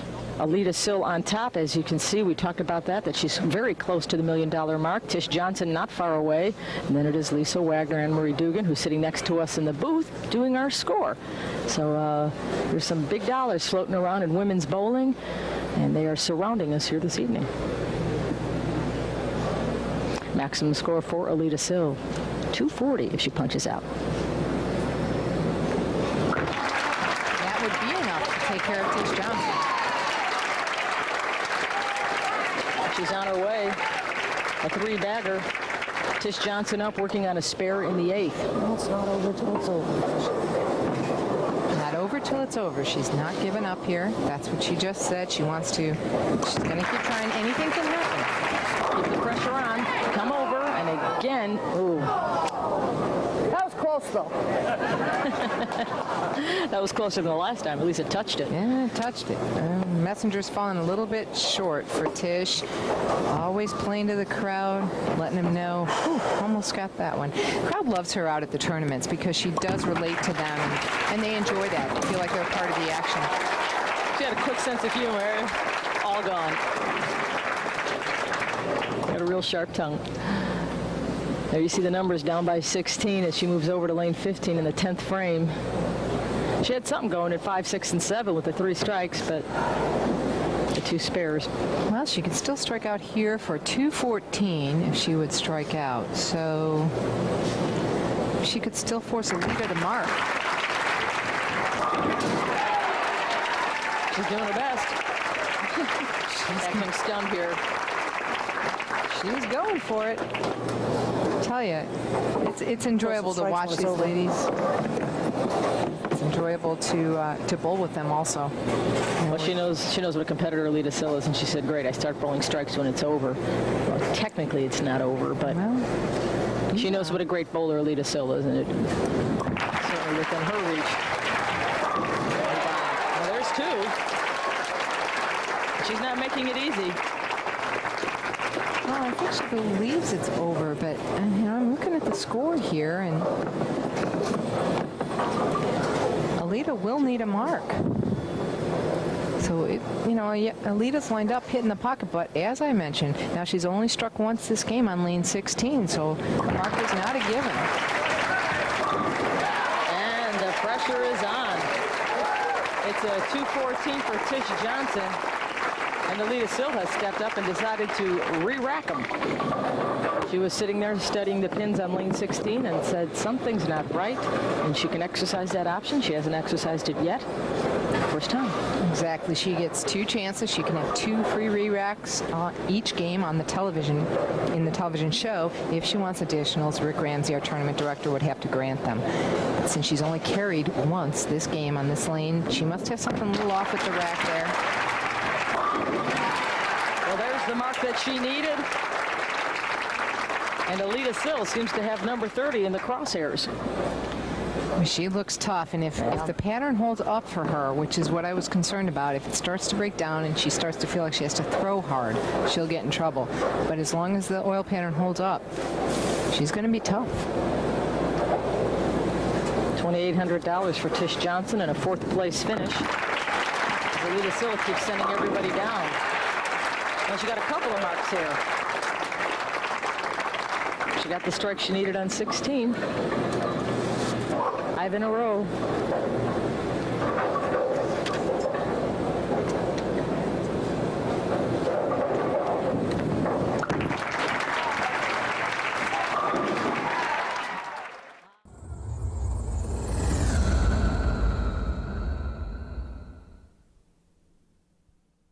You've been selected. You're crazy. You have a sickness. Catch these movies and more before they disappear on the Zumo Free Movies channel. What do you think?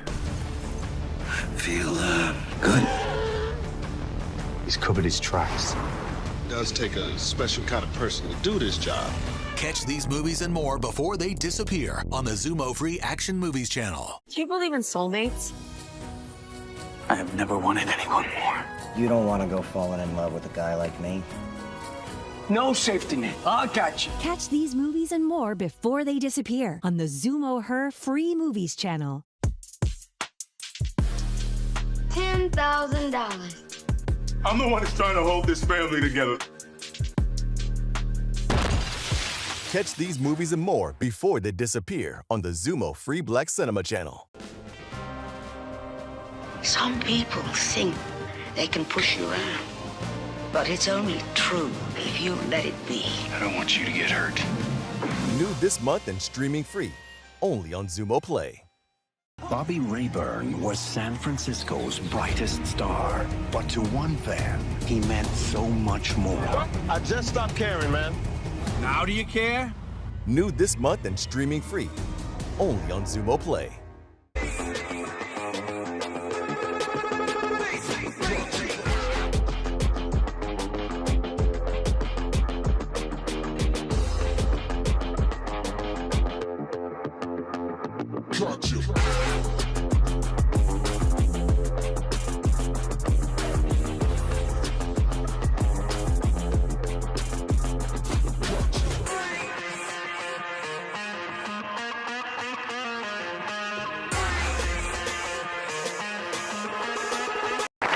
Our second righty of the night is here, Kim Adler, going up against Alita Sill. Again, Alita Sill coming out of the number 5 position. Kim Adler, our number 2 qualifier. Sill is climbing the ladder with a vengeance.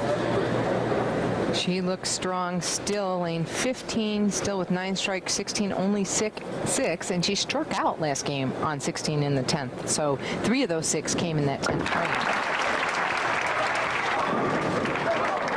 She opens on 15. And the strike string ends. She had 6 in a row to strike out in that last game, but it stops here as she moves up to match number 3. Yeah, the ball just coming a little high, leaving that 6-pin. Sometimes you'll trip it, sometimes you won't. If you're just joining us, if Alida Sill is able to win, she will tie the record held by Lisa Wagner of 30 professional titles. She currently has 29. She opens with a spare as we take our first look at Kim Adler, and she's the woman at the top of the show that you mentioned already bowled 300 this week. She calls Las Vegas her home now. An 8-year pro, the 1991 Rookie of the Year. Kim's bowled quite a few 300s, 15 in her career.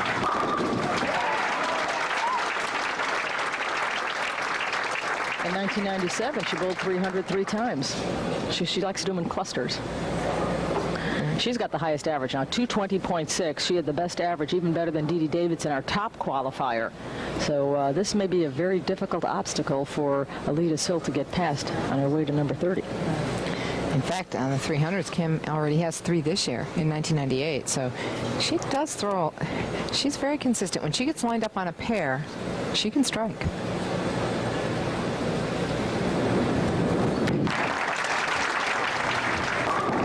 In there, but number 10 won't go away. And she's going to have the corner pin problem just like everyone else, but she'll figure out ways. She does a lot. You see her changing her wristband position there. She was breaking her wrist back. That particular wristband, she can move her wrist and it'll lock it in place. So now it's bent back. We call this a broken wrist position. That's to help her flatten out the ball so she doesn't hook the ball. When you cup your wrist more, you're going to hook the ball more.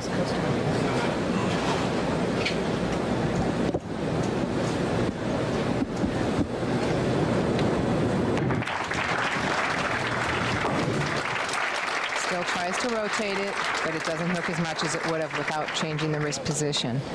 This was the first shot that left the 10-pin half pocket, 6-pin into the channel and just sits down. Never came back to help her out. So now it's time for Alida Sill to step up in the second frame. She is working on a spare, WIBC and Professional Women's Bowling Association Hall of Famer. She's done virtually about everything you can do on tour. Yep, and she's setting a standard now as she becomes the first woman to win $1 million. Obviously, that's a milestone no one else has attained, so she's doing things that have never been done before as well. And she just started last year traveling in a motorhome. Something new for her. Yes, she talked about that. And she loves it. She, in fact, may be using some of this money if she wins to go on and buy a new motorhome. She's already ordered one. Again, here's the dollars and cents of all this. Alida Sill on top there, $934,000. She'll not only just pick up the prize money that she gets tonight, but there's incentive money, and then we still have a dozen or so events left in 1998, so the $1 million mark most likely will be attained by this woman. It's funny. Here she's a $900,000 woman. That's a milestone. First woman to get to $900,000, but it doesn't have the same ring as that $1 million mark. Million always sounds good. Although I'll take 900. Well, she looks kind of stared that pin down there again, leaving the 6-pin on lane 15. It appears it may be breaking down just a little bit. Ball driving a little bit harder, and she'll have to make a slight move on that lane. And she converts it as spare strike spare as we look at Dick Weber in the house, PBA and ABC Hall of Famer. He lives in this area, and class act, wonderful gentleman, and a great bowler. And supports bowling, comes out when the good stuff's in town, and here he is.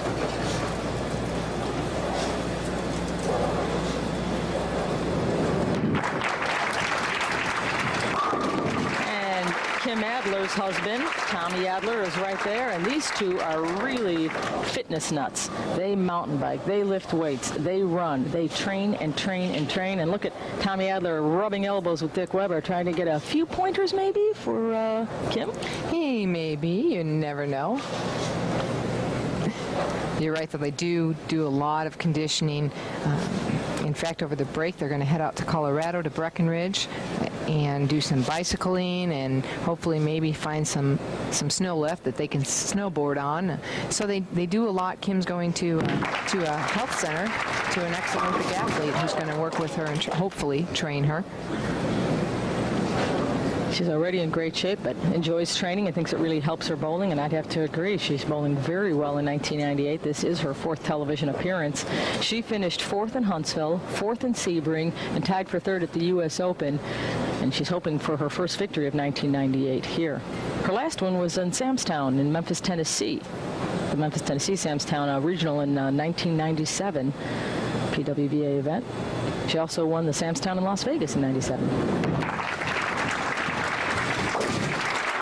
So 2 wins in 97, none in 98, but maybe she'll get one here tonight as Alita Sill steps up. Spare, strike, spare sums up her first 3 frames. This match is even. Best finish in 98. We mentioned it, the BPA U.S. Open, which capped off that double, triple crown for her. Again, the Queens Tournament, the BPA U.S. Open, and the Samstown Invitational. Samstown, a presenting sponsor for the tour, and has really come to bat for the ladies over the last 4 to 5 years. To win, I mean, everybody would probably give their right arm to win one of those events once, and here she's won all 3 twice. No man or woman has ever done that before. This year it was in Milford, Connecticut. This wonderful shot, ball driving so hard that it actually pushes the 5-pin straight back, doesn't take out the 9-pin. This is a result of the resin equipment. The balls drive hard. Some think that maybe heavier pins are a better answer for some of the professional or your higher average bowlers because you create a little more deflection with the bowling ball. Also, a lot of the players doing that with weight, going down to a lighter bowling ball so that they can get some deflection. Want to make those pins fly. Action is so important. They can come back. So $65,803 to hit that $1 million mark. $9,000 is the best she can do here tonight, not including incentives. But then there's some bigger prize money down the road as this tour moves into its summer and fall swing. And her carry has suddenly changed now. She left 2 6-pins in a row on 15. She probably made a slight move right with her feet on the approach there and now left a 7-pin. So somewhere in between, hopefully she'll start carrying again for her. Kim waits on and says, okay, I'm going to have my chance here. Doesn't watch, concentrates only on her own game. You know, a quick way for her to get to the $1 million mark is if she bowls a 300 on TV, because then MasterCard gives them that $50,000 bonus. And she'd be up there in a hurry. She would. So she told me she'll work on that. Well, hey, you know, never know. A 2-pin edge for Kim Adler, the Las Vegas, Nevada bowler, who's here with her husband, Tommy. She's got 40 balls in her arsenal. She's leaning more towards the 16-pound ball this week. She likes to use the 16, keeps it a little slower.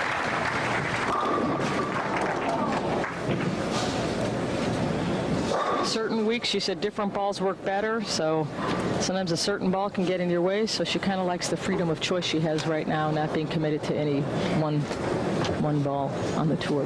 Right. She's not on the staff right now, and she chose that, and she feels this way as conditions change week to week, she can choose what best brand of ball suits the condition.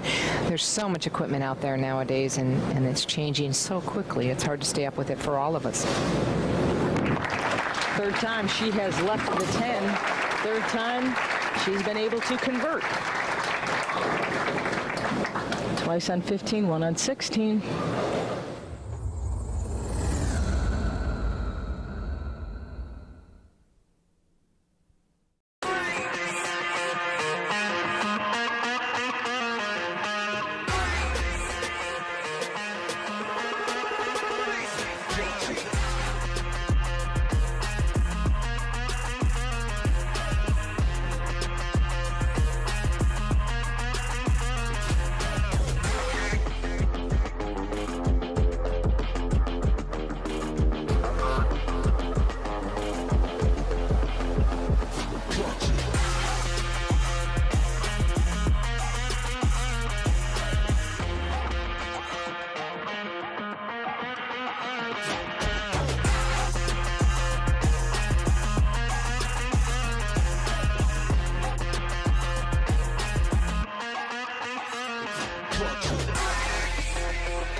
Alita Sill moving up with a spare in the third after 2 strikes.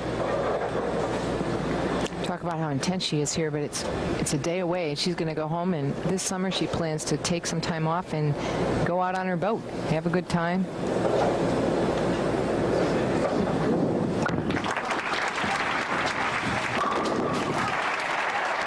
And a lovely way to send a message on lane 16. 3 strikes and a spare now. She has opened up an 8-pin edge over Dee Davidson.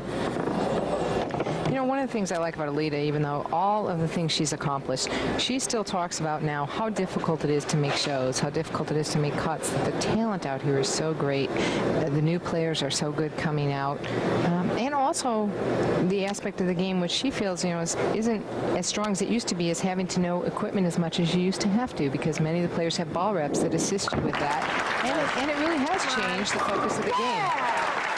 So it's 2 in a row for Alita. And you heard the big yeah out of her, and that's a different type of Alita Sill now we're seeing in this championship match. She wants those 30 titles, and you can see it. And look how great she's bowling it. Yeah. So we're talking about Alita still, but looking down, Alita's looking down, saying, Just okay. I'm not going to worry about Dee Dee. I'm worried about my game. Yep, worry about my game. In the 5th frame. Working on a strike. Now she's got 2. And she trails by 8 pins. She can take over the lead with 1 more strike. Now you see both women with spares in the 3rd frame, and both women with 2 strikes in 4 and 5. Dee Dee, one of the players who's sponsored out here on tour, sponsored by Dan and Wanda Do It. She wants to definitely thank them for helping her be able to be out here on tour. A lot of the players do have sponsors, and a lot don't.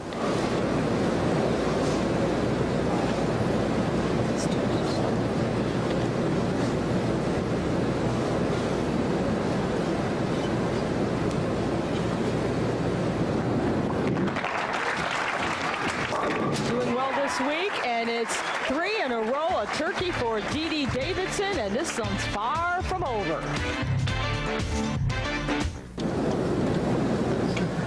Alita Sill working on a double in lanes in frames 4 and 5, up on 16 in the 6th. And an interesting angle on that one. Camera angle, I mean, but also ball entry angle. Yeah, going on the nose, leaving the 4, 7, 10. She sets this ball down. She's been struggling on this lane. It looks like a good shot. Look at it just drive at the last second. She needs to move. She tried on her fill ball moving, and it didn't get back.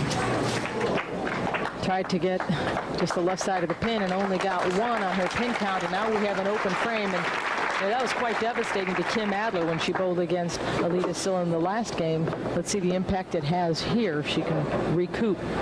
Remember, Dee Davidson's got a 3-bagger as she heads into the 7th. Alita Sill was working on a double. Now the open frame in 6. Wow, what a huge change. And getting 1 pin on that split was critical, too. Lost 2 pins because she was on a strike, so she lost a pin in the 5th and in the 6th. Now that is a competitor to come back and answer with a strike and get herself right back into the thick of things. Again, it's a 3-bagger for Dee Davidson.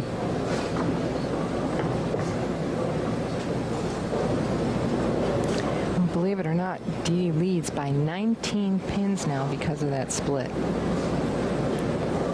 She can increase it to 29 with 1 more strike.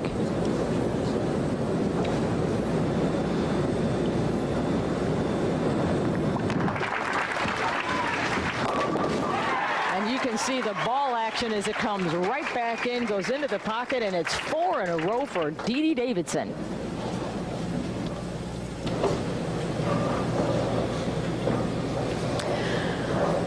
We are in the 7th frame, and Dee Dee Davidson leads by 29 pins with 4 in a row in the 4th, 5th, 6th, and 7th frame. For Alita Sill, she opened the door by leaving a split in the 6th, only picking up 1 pin. And now there's trouble in paradise for Alita Sill as she pursues title number 30.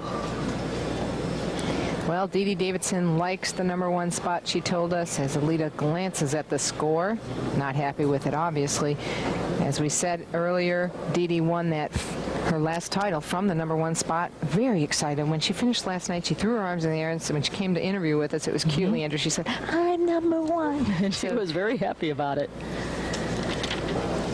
She's also going to her sister's wedding over the break, so she'll be one happy wedding party member. Yeah. She's taking charge this week. Had a good time there at the St. Clair Bowling Center here in St. Clair, at the St. Clair Classic in Fairview Heights, Illinois. Now the maximum number, 241 for Alita Sill. If she punches out, working on a strike in the 7. Okay, well, Dee Dee's working on a 240 pace. Now, if she strikes out, obviously, it would be more. She could strike out for 270, but Dee Dee on a 240 pace, so Alita Sill can still have a chance here if she can continue to strike.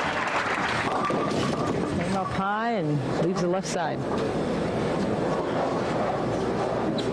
When I'm talking about, and she's going to try and convert the spares, I talked about max score and pace. Max score, as we said, is if they go off the sheet, in other words, throw all the rest strikes, it's the maximum they can shoot. When we talk about a professional bowler on pace, we assume 20 a frame or a par score of 200. So we're basically counting out 20 per frame after that for the pace that they're on, assuming they'll go strike, spare, strike, spare. Yesterday, I watched Dee Dee Davidson lay down 8 in a row to open up one of her matches. And then she had an open frame in the 9th. So anything can happen here. Well, Alita really needed that strike in the 8th. Let's see what she can do here at 15. 6 pin again, and unfortunately for Alita, she had such a great shot, but we saw it last game. The lane started to change for her. Dee Dee had no problem getting on him and lining up. In 1 frame, she was lined up. And it's interesting because they are both left-handers. It's not like one's got an advantage on one side over the other. 2 lefties, both lining up, dealing with the same lanes. But 2 completely different styles, and that can make that's lanes. the difference. Oh, and now the open frame, and that's what Kim Adler did to her, and that's pretty much it. That's basically it, right. Unless things break down for Dee Dee here. So, but I don't think there's even no, mathematically it's over. Yeah, she just needs to keep the ball in the lane, knock some pins down here. I mean, right now she has 180 if she doesn't throw another shot, but she's on a double, so she'll pick up pins.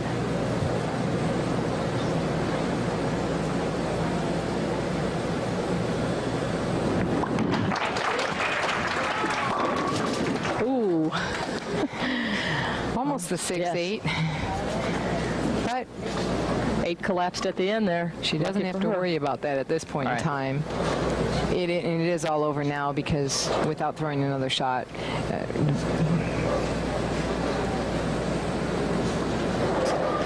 So Alita Sill, so close, so far away.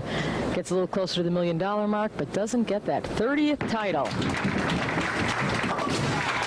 And the drought has ended for Dee Dee Davidson, her first win since 1993. We'll be back to talk with her as she wins the St. Clair Classic here in Fairview Heights, Illinois. For the first time since 1993, Dee Dee Davidson is our champion.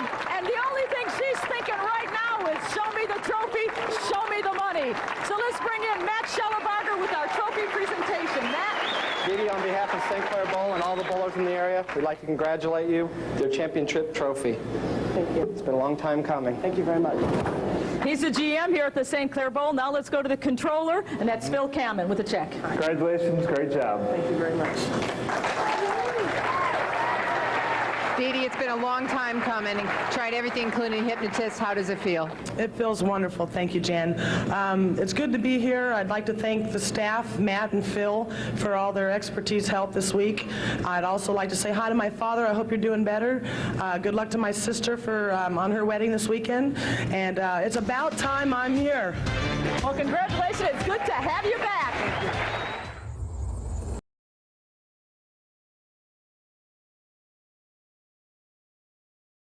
My name is James Jackson Dial. I was trained in target elimination.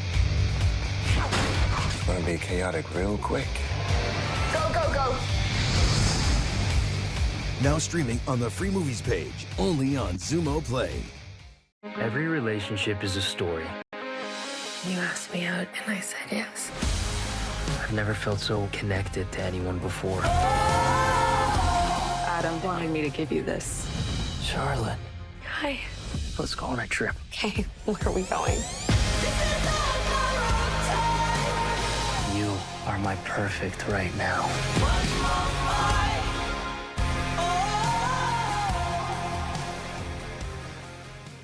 Have fun. Thanks. This March, discover a bold new lineup of free movies coming to Zumo Play. Spring into action. I decide who lives or who dies. Unravel the mysteries. I don't yet know who to trust. Savor a little drama. I'll be with you every step of the way. And experience unforgettable performances. From timeless classics to modern standouts. No turning back now, I suppose. Don't miss these movies, coming soon to Zumo Play. 3-4 million at least. You know what we could do with that kind of money? We're not gonna rob the money train. Why not? Because we're cops. Can't stop this thing even if we wanted to. New this month and streaming free, only on Zumo Play.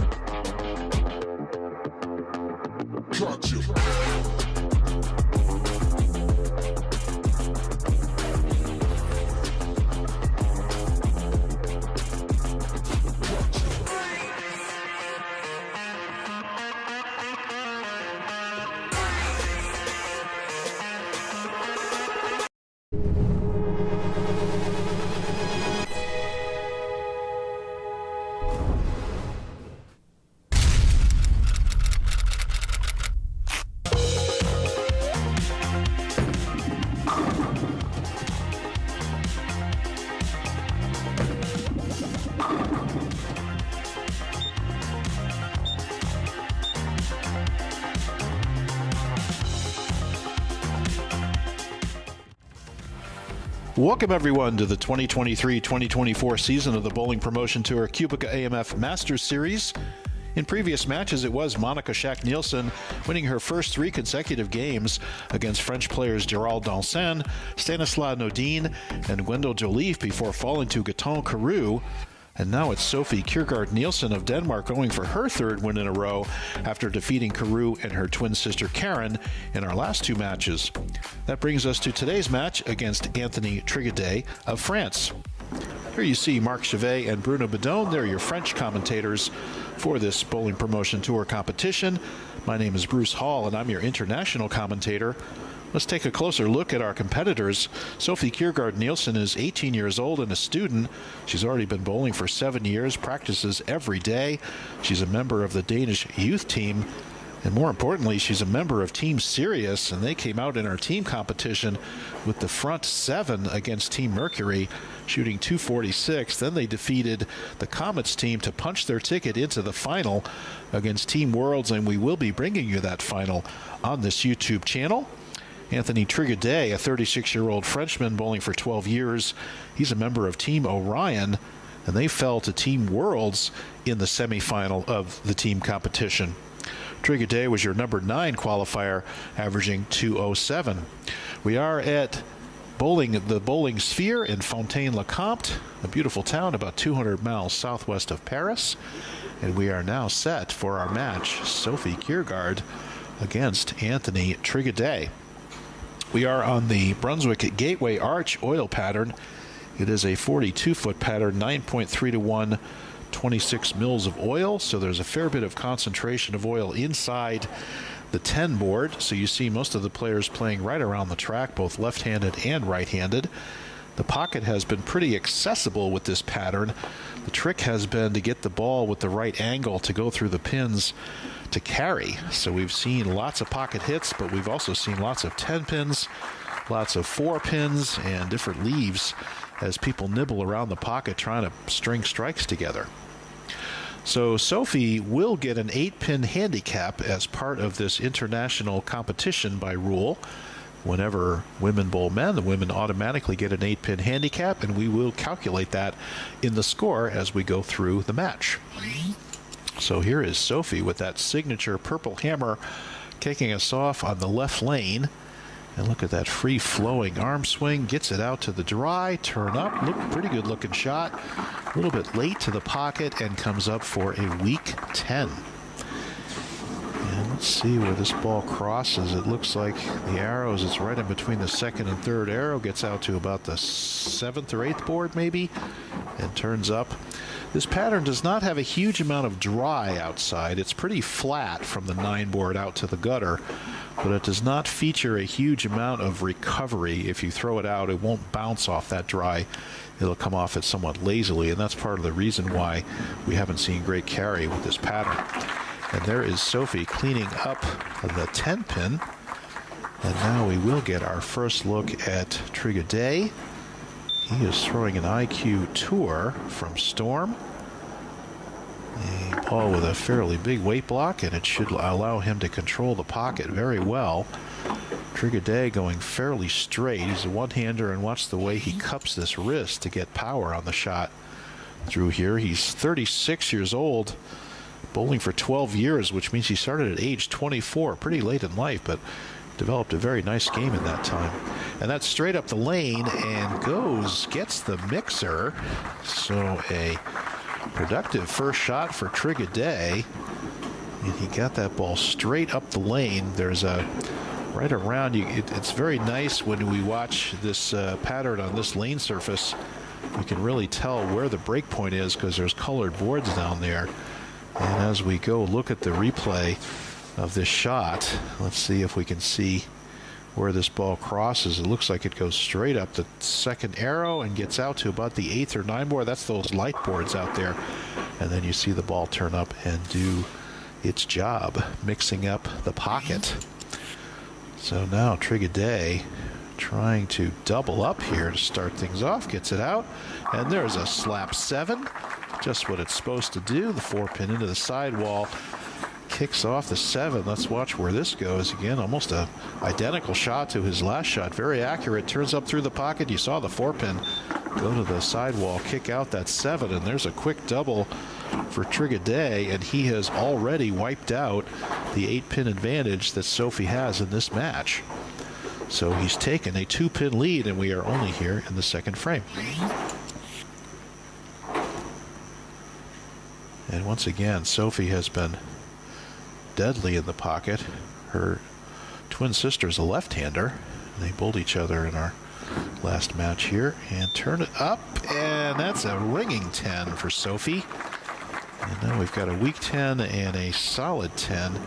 Sophie looks like she's a little bit inside of where she's been playing in previous matches. Let's see where this ball crosses.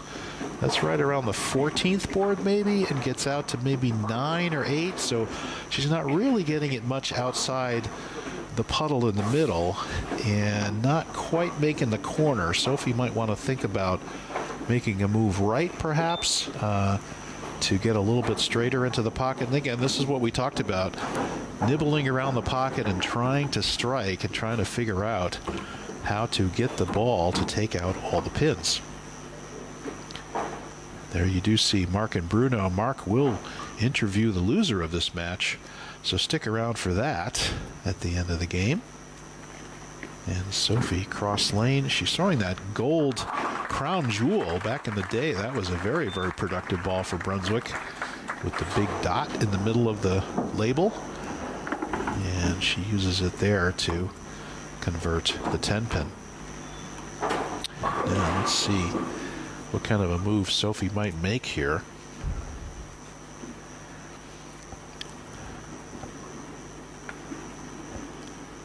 So So she's down about 3 pins at this point to Trigger Day. Let's see if she stays in or tries to move right, or let's see what she does here.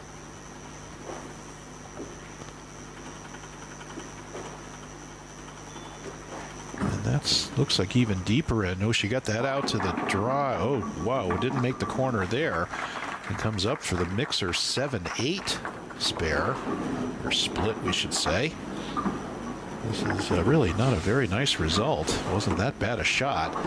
It comes up, and usually you leave the 2-pin with that. Usually a 2-7-8 is more common, but she knocks the 2 out, leaving her just a 7-8. So she needs to fit this ball right in between these two to convert this spare. And go cross lane, turn a little bit. Oh, close, but no cigar. Fortunately, gets the open frame there.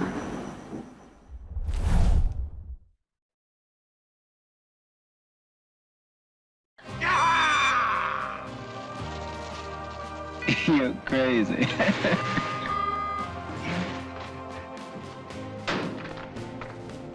New this month and streaming free, only on Zumo Play.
So that's going to leave her open in the third frame, and it's going to extend Trigger Day's lead just sitting on the bench.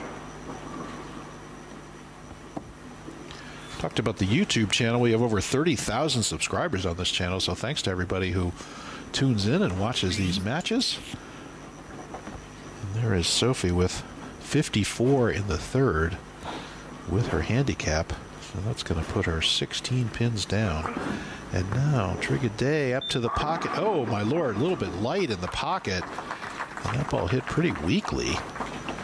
As you can see, again, I think he got that a board or two left of target. Let's see where this ball ends up, particularly down on the break point. He's right through the shot, and it gets, see, it's out closer to those darker boards than the 5 and 6 board.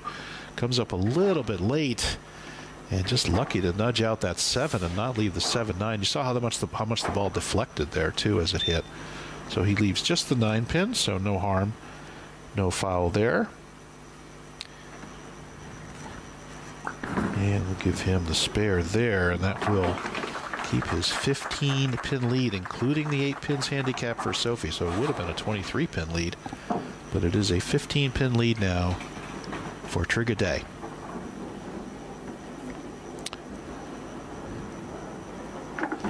Cubica AMF Strike Tour Series is a special event organized by Bowling Promotion and our friend Bruno Bedone for the French Federation and the French Olympic Sport Channel for the promotion of bowling in general and the French teams specifically. We'd like to thank Cubica AMF. They've signed on for a 3-year commitment to sponsor this Masters Series. And we'll talk a little bit more about how you might be able to participate in this tour of France and these exciting competitions. And there is Trigaday straight up the lane. Looked like that was a little bit right of target, not by much. He goes up and leaves the 6-pin. And again, here we are nibbling around the pocket and not quite stringing strikes. Very classic with this oil pattern. And you can see that's a little bit left. He got a little more angle towards the pocket that time. And it just picked up, went a little bit high, and leaves a 6-pin. That's kind of sometimes a nightmare for bowlers. You come up light for a 7-pin or a 9-pin, and then you come in high for a 6-pin, and now you're kind of really all around the pocket trying to figure out how to strike. He goes cross lane to the 6-pin, no problem. And Trigaday 4 for 4 in the pocket and clean with a double through 4 frames. And you can see going cross lane. See more lefties use their strike balls to go cross lane because you have those smooth heads to work with as you shoot cross lane spares on the right side. Now, let's see. Sophie has been light with a flat 10, light with a solid 10, and light with a 7-8. Kind of a bad luck spare there. Let's see what she does here. Her move is most definitely right. And it does not make the move. That's going to go down the oil. And it's not even going to think about making the turn. So unfortunately, she looked like to be even a little deeper than before. And watch the way this oil in the middle picks up the ball and just pushes it right through the break point. That's right around 15 board. That's as deep as she's been. And unfortunately, that ball is just not going to make the turn. So she gets it down the lane, doesn't quite make the corner. And there is a 2-pin, and she's kind of standing there. She's like, what do I have to do here? This is not going as planned. And most definitely, the move is right, Sophie, or a more aggressive ball to cut through that oil. Some kind of a move right. Generally, the rule of thumb is move your feet in the direction of your error. So if you're missing right, move your feet right. That's kind of the rule of thumb there. And now with that crown jewel, she'll go cross lane to the 2-pin, no problem there. Once again, excellent spare shooter is Sophie. Winner of this match faces Jack Blythe, and Jack, of course, was our number 8 qualifier. And coming up, we had Louis Bonnet, Halvar Hagen Nielsen, Kenny Bio, Gregory Rius, Jaime Gonzalez, some other folks we've seen in the team competition. And ultimately, we will crown a Masters champion as we get through this stepladder. 16-person stepladder, top 16 qualified in 3 different locations around France. And there is Sophie, and again through the break point, and cannot get it to make the turn. She's like, what's going on? You got to make the move. I'll tell you, sometimes you feel like it's you, and I think what Sophie, the trap Sophie may have fallen in is she doesn't feel like she's quite hitting the ball the right way. She feels like she's not giving it enough turn or something like that. She doesn't really trust the shot, and unfortunately, the lanes are talking to her and telling her she's got to move right. But sometimes it's hard to hear that feedback when you believe it was you who made the bad shot. Every bowler fights this problem. And it's something that only experience can really help you do. And there, oh no, she went by the 2-5. And unfortunately, that's an unforced error, very, very rare for Sophie in this competition. But unfortunately, leaves her open in the 5th. And the door now wide open for Trigaday to kind of run away with this match now. He could put a double together here, or even a couple of spares. He'd be okay. Once again, you talk about, was it you or was it the lane? Do I need to make an adjustment with the ball? You don't want to make adjustments too quickly because you don't want to jump around. You got to give yourself a chance to get lined up with what you're doing. And there's a slap 7 by Trigaday. Good shot there.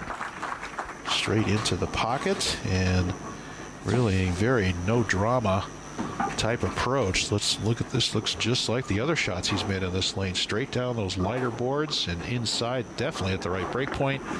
And you saw the 4-pin do its job in there in the channel.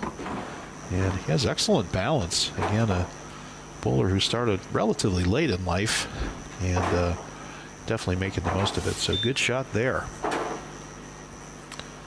Now Trigaday already enjoying the 27-pin lead. Could make it 37 with a strike here. And here he goes. Oh, that ball is definitely right at target, so he goes up and almost the Jersey squasher there.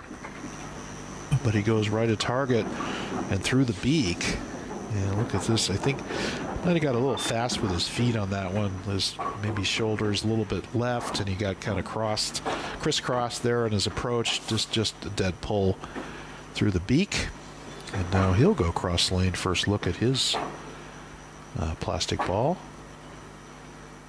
And straight at this 4-7 and chops the 4 off the 7. Wow, that was a bad break that many of us have experienced. And that makes this an interesting match because we just dropped the lead down to 15. And she says, don't chop, don't chop, don't chop. Oh, you dog. Yep, made the chop. And unfortunately, that brings him down to 116 in the 6, so pacing to the 190s. And Sophie pacing to 181 at this point. So 15-pin deficit. Imagine if Sophie could figure out this move and put a double together here, she could get within 5. And that is definitely further right. Look at the earlier break point. The ball makes the corner and gets her first strike of the match. And it couldn't have come at a better time when she's trying to recover and get back in this match. And let's watch this one. See, that's right between second and third. That's at least 2 or 3 boards right of where she threw it before. It gets out to the dry. It makes the turn. Be his second best shot of the match right there. So 2 great shots there by Trigaday. And now Sophie with her back against the wall. Trigaday pacing at 206.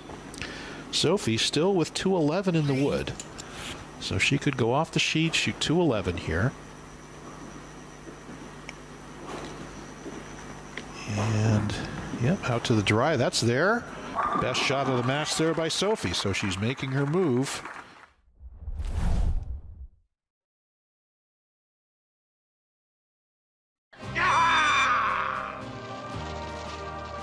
You're crazy.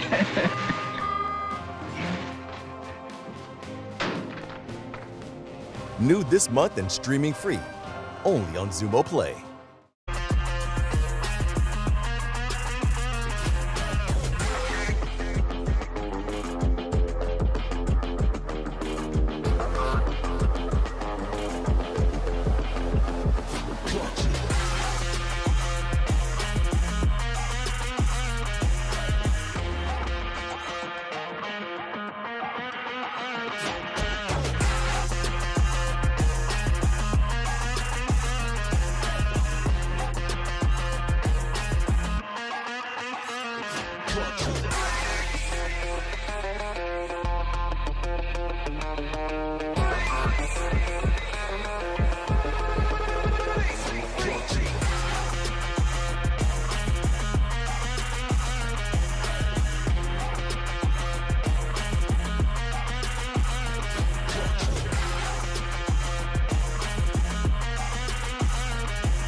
fishing around the first few frames, and then it's not uncommon to see the last 3 or 4 or more at the end of the game striking. So that was a perfect shot there. So take that feedback, Sophie. So whatever happens in this match, Sophie, you made the move you had to make, and you got yourself somewhat closer in this match. That mixer 7, imagine if that had gone. Now we'd be back to a 15-pin match or even 5, but unfortunately it didn't. So 25-pin lead for Triguedet going into the 9th and 10th. And that's definitely to the dry. Turn up. And oh, the slider wouldn't go. The pin coming back across the deck. It was a weak 10, but the slider coming back across the deck just would not do its job and give her the double. She's been kind of 2 heartbreaking shots on this left lane the last couple of shots. And now across lane to the 10-pin, no problem, but fortunately the damage is done. So now she's maximum 191. Triguedet pacing to 206. So Triguedet would almost have to go open here to give Sophie a chance. And Sophie just could not. Made the move maybe 1 frame too late. That 2-5 in the 5th frame was not a good frame for her. If she makes the move maybe in that frame and strikes, now she's right back in this match. So it just goes to show in a 1-game match, you got to make those moves quickly. And now Triguedet up the lane, boom, strikes again. So this match is going to be lopsided towards Triguedet, but it was close. We were within 15 pins there in the middle of the game. Sophie just needed to make that move a little sooner. And Triguedet now relaxing and getting the ball into the pocket and throwing it very well. The last 3 shots have been ideal. So it will be Anthony Triguedet moving on to face Jack Blythe in our next YouTube video. So please hit like and subscribe. We have over 30,000 subscribers. Thanks everybody for signing in and liking and subscribing. And there is Triguedet looking for 4 in a row, and he trips out the 6-pin. So Triguedet is going to have a pretty good score here. Unfortunately, Sophie just could not keep up. Once again, Bruce Hall here. I'm your international commentator for these matches. It's my pleasure to bring you this action.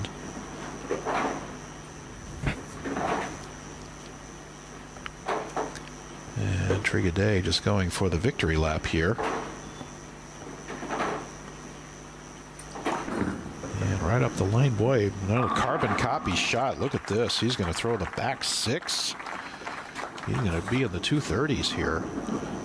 And he starts off with a double, has an open in the 6th, and then right now he's got the back 5. And can he go back 6? So I think once he kind of saw that Sophie wasn't going to catch him, he kind of relaxed. He's made his best shots here at the end of the match. And a little encouragement from the fans. And straight up the lane, and another slap 7. Wow, back 6 for Anthony Triguedet. If I'm Jack Blythe, I'm watching this, I'm a little bit nervous. Look at this great shot there. And wonderful performance there by Triguedet. Really just 1 ball out of the pocket. And a very nice 236 game for Anthony Triguedet. So for Sophie, we will definitely see her again. Some excellent coaching, wonderful form by these international players. We will see them on the international stage. You think about Monica Shack-Nielsen, only 15 years old. Sophie, only 18, her twin sister. There's a perfect shot through the pocket. So much talent, so much potential in these players, and we look forward to seeing them on the international stage.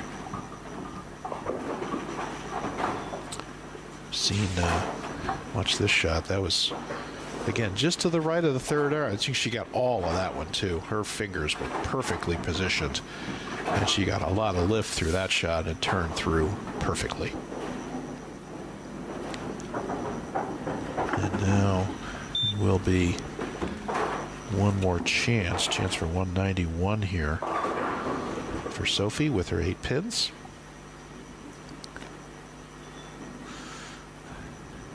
And again, it will be Trigger Day versus Jack Blythe coming up on this YouTube channel.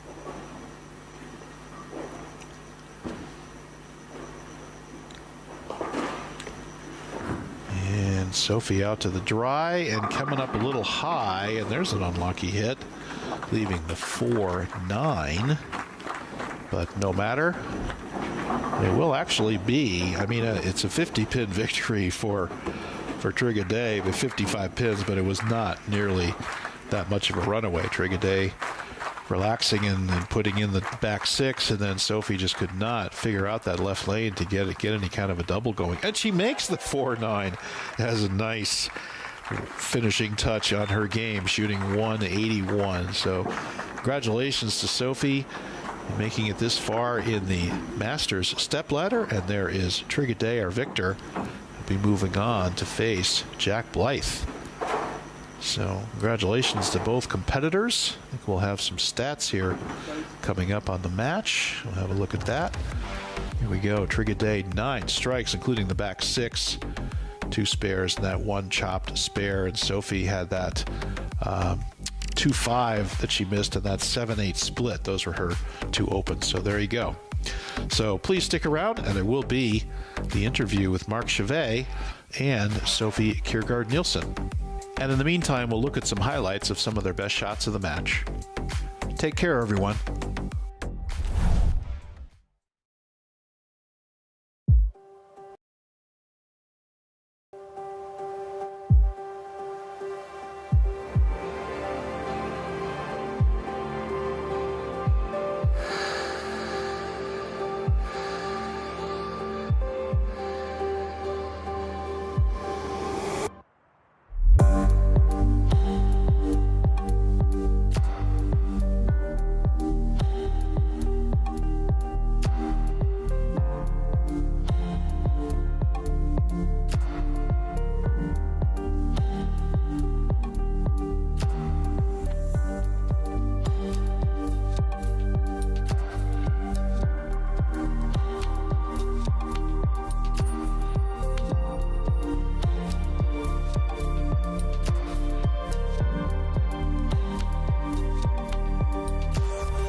Your commentators for this match are Guy Kaminsky, but first, Jessie May.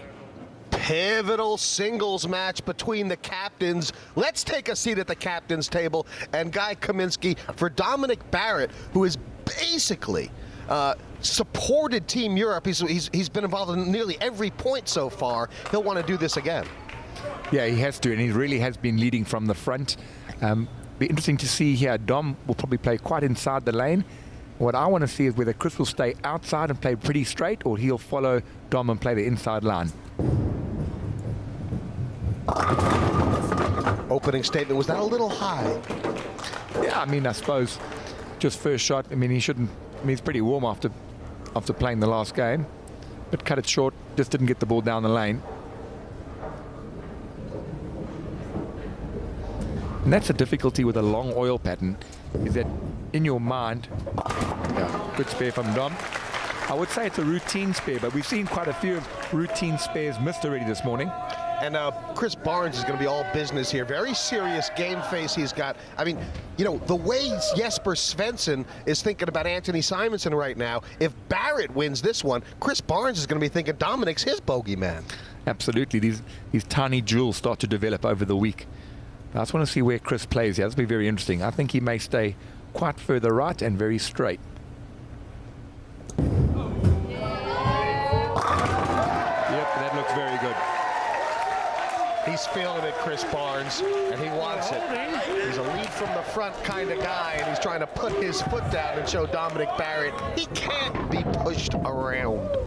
With the long oil pattern, you don't want to get the bowling ball traveling too far away from the head pin, because there's very little time for it to come back. And that's the difficulty I was mentioning earlier for Dom. When you play so far inside, in your mind, you know you can't miss to the right. Now, what your natural reaction is is to grab onto the ball and make it turn, and then it goes through the nose. I mean, there has been no other player playing so far left on this pattern yet, has there? Are the righties? No, they haven't. And the new bowling balls today are taking oil off the lane every time that it goes down the lane. So they naturally migrate left, trying to look for the ball to have oil to reduce the friction to keep it on track, on line. But yeah, this is why it always gets difficult towards the back end before we re-oil the lane of the game.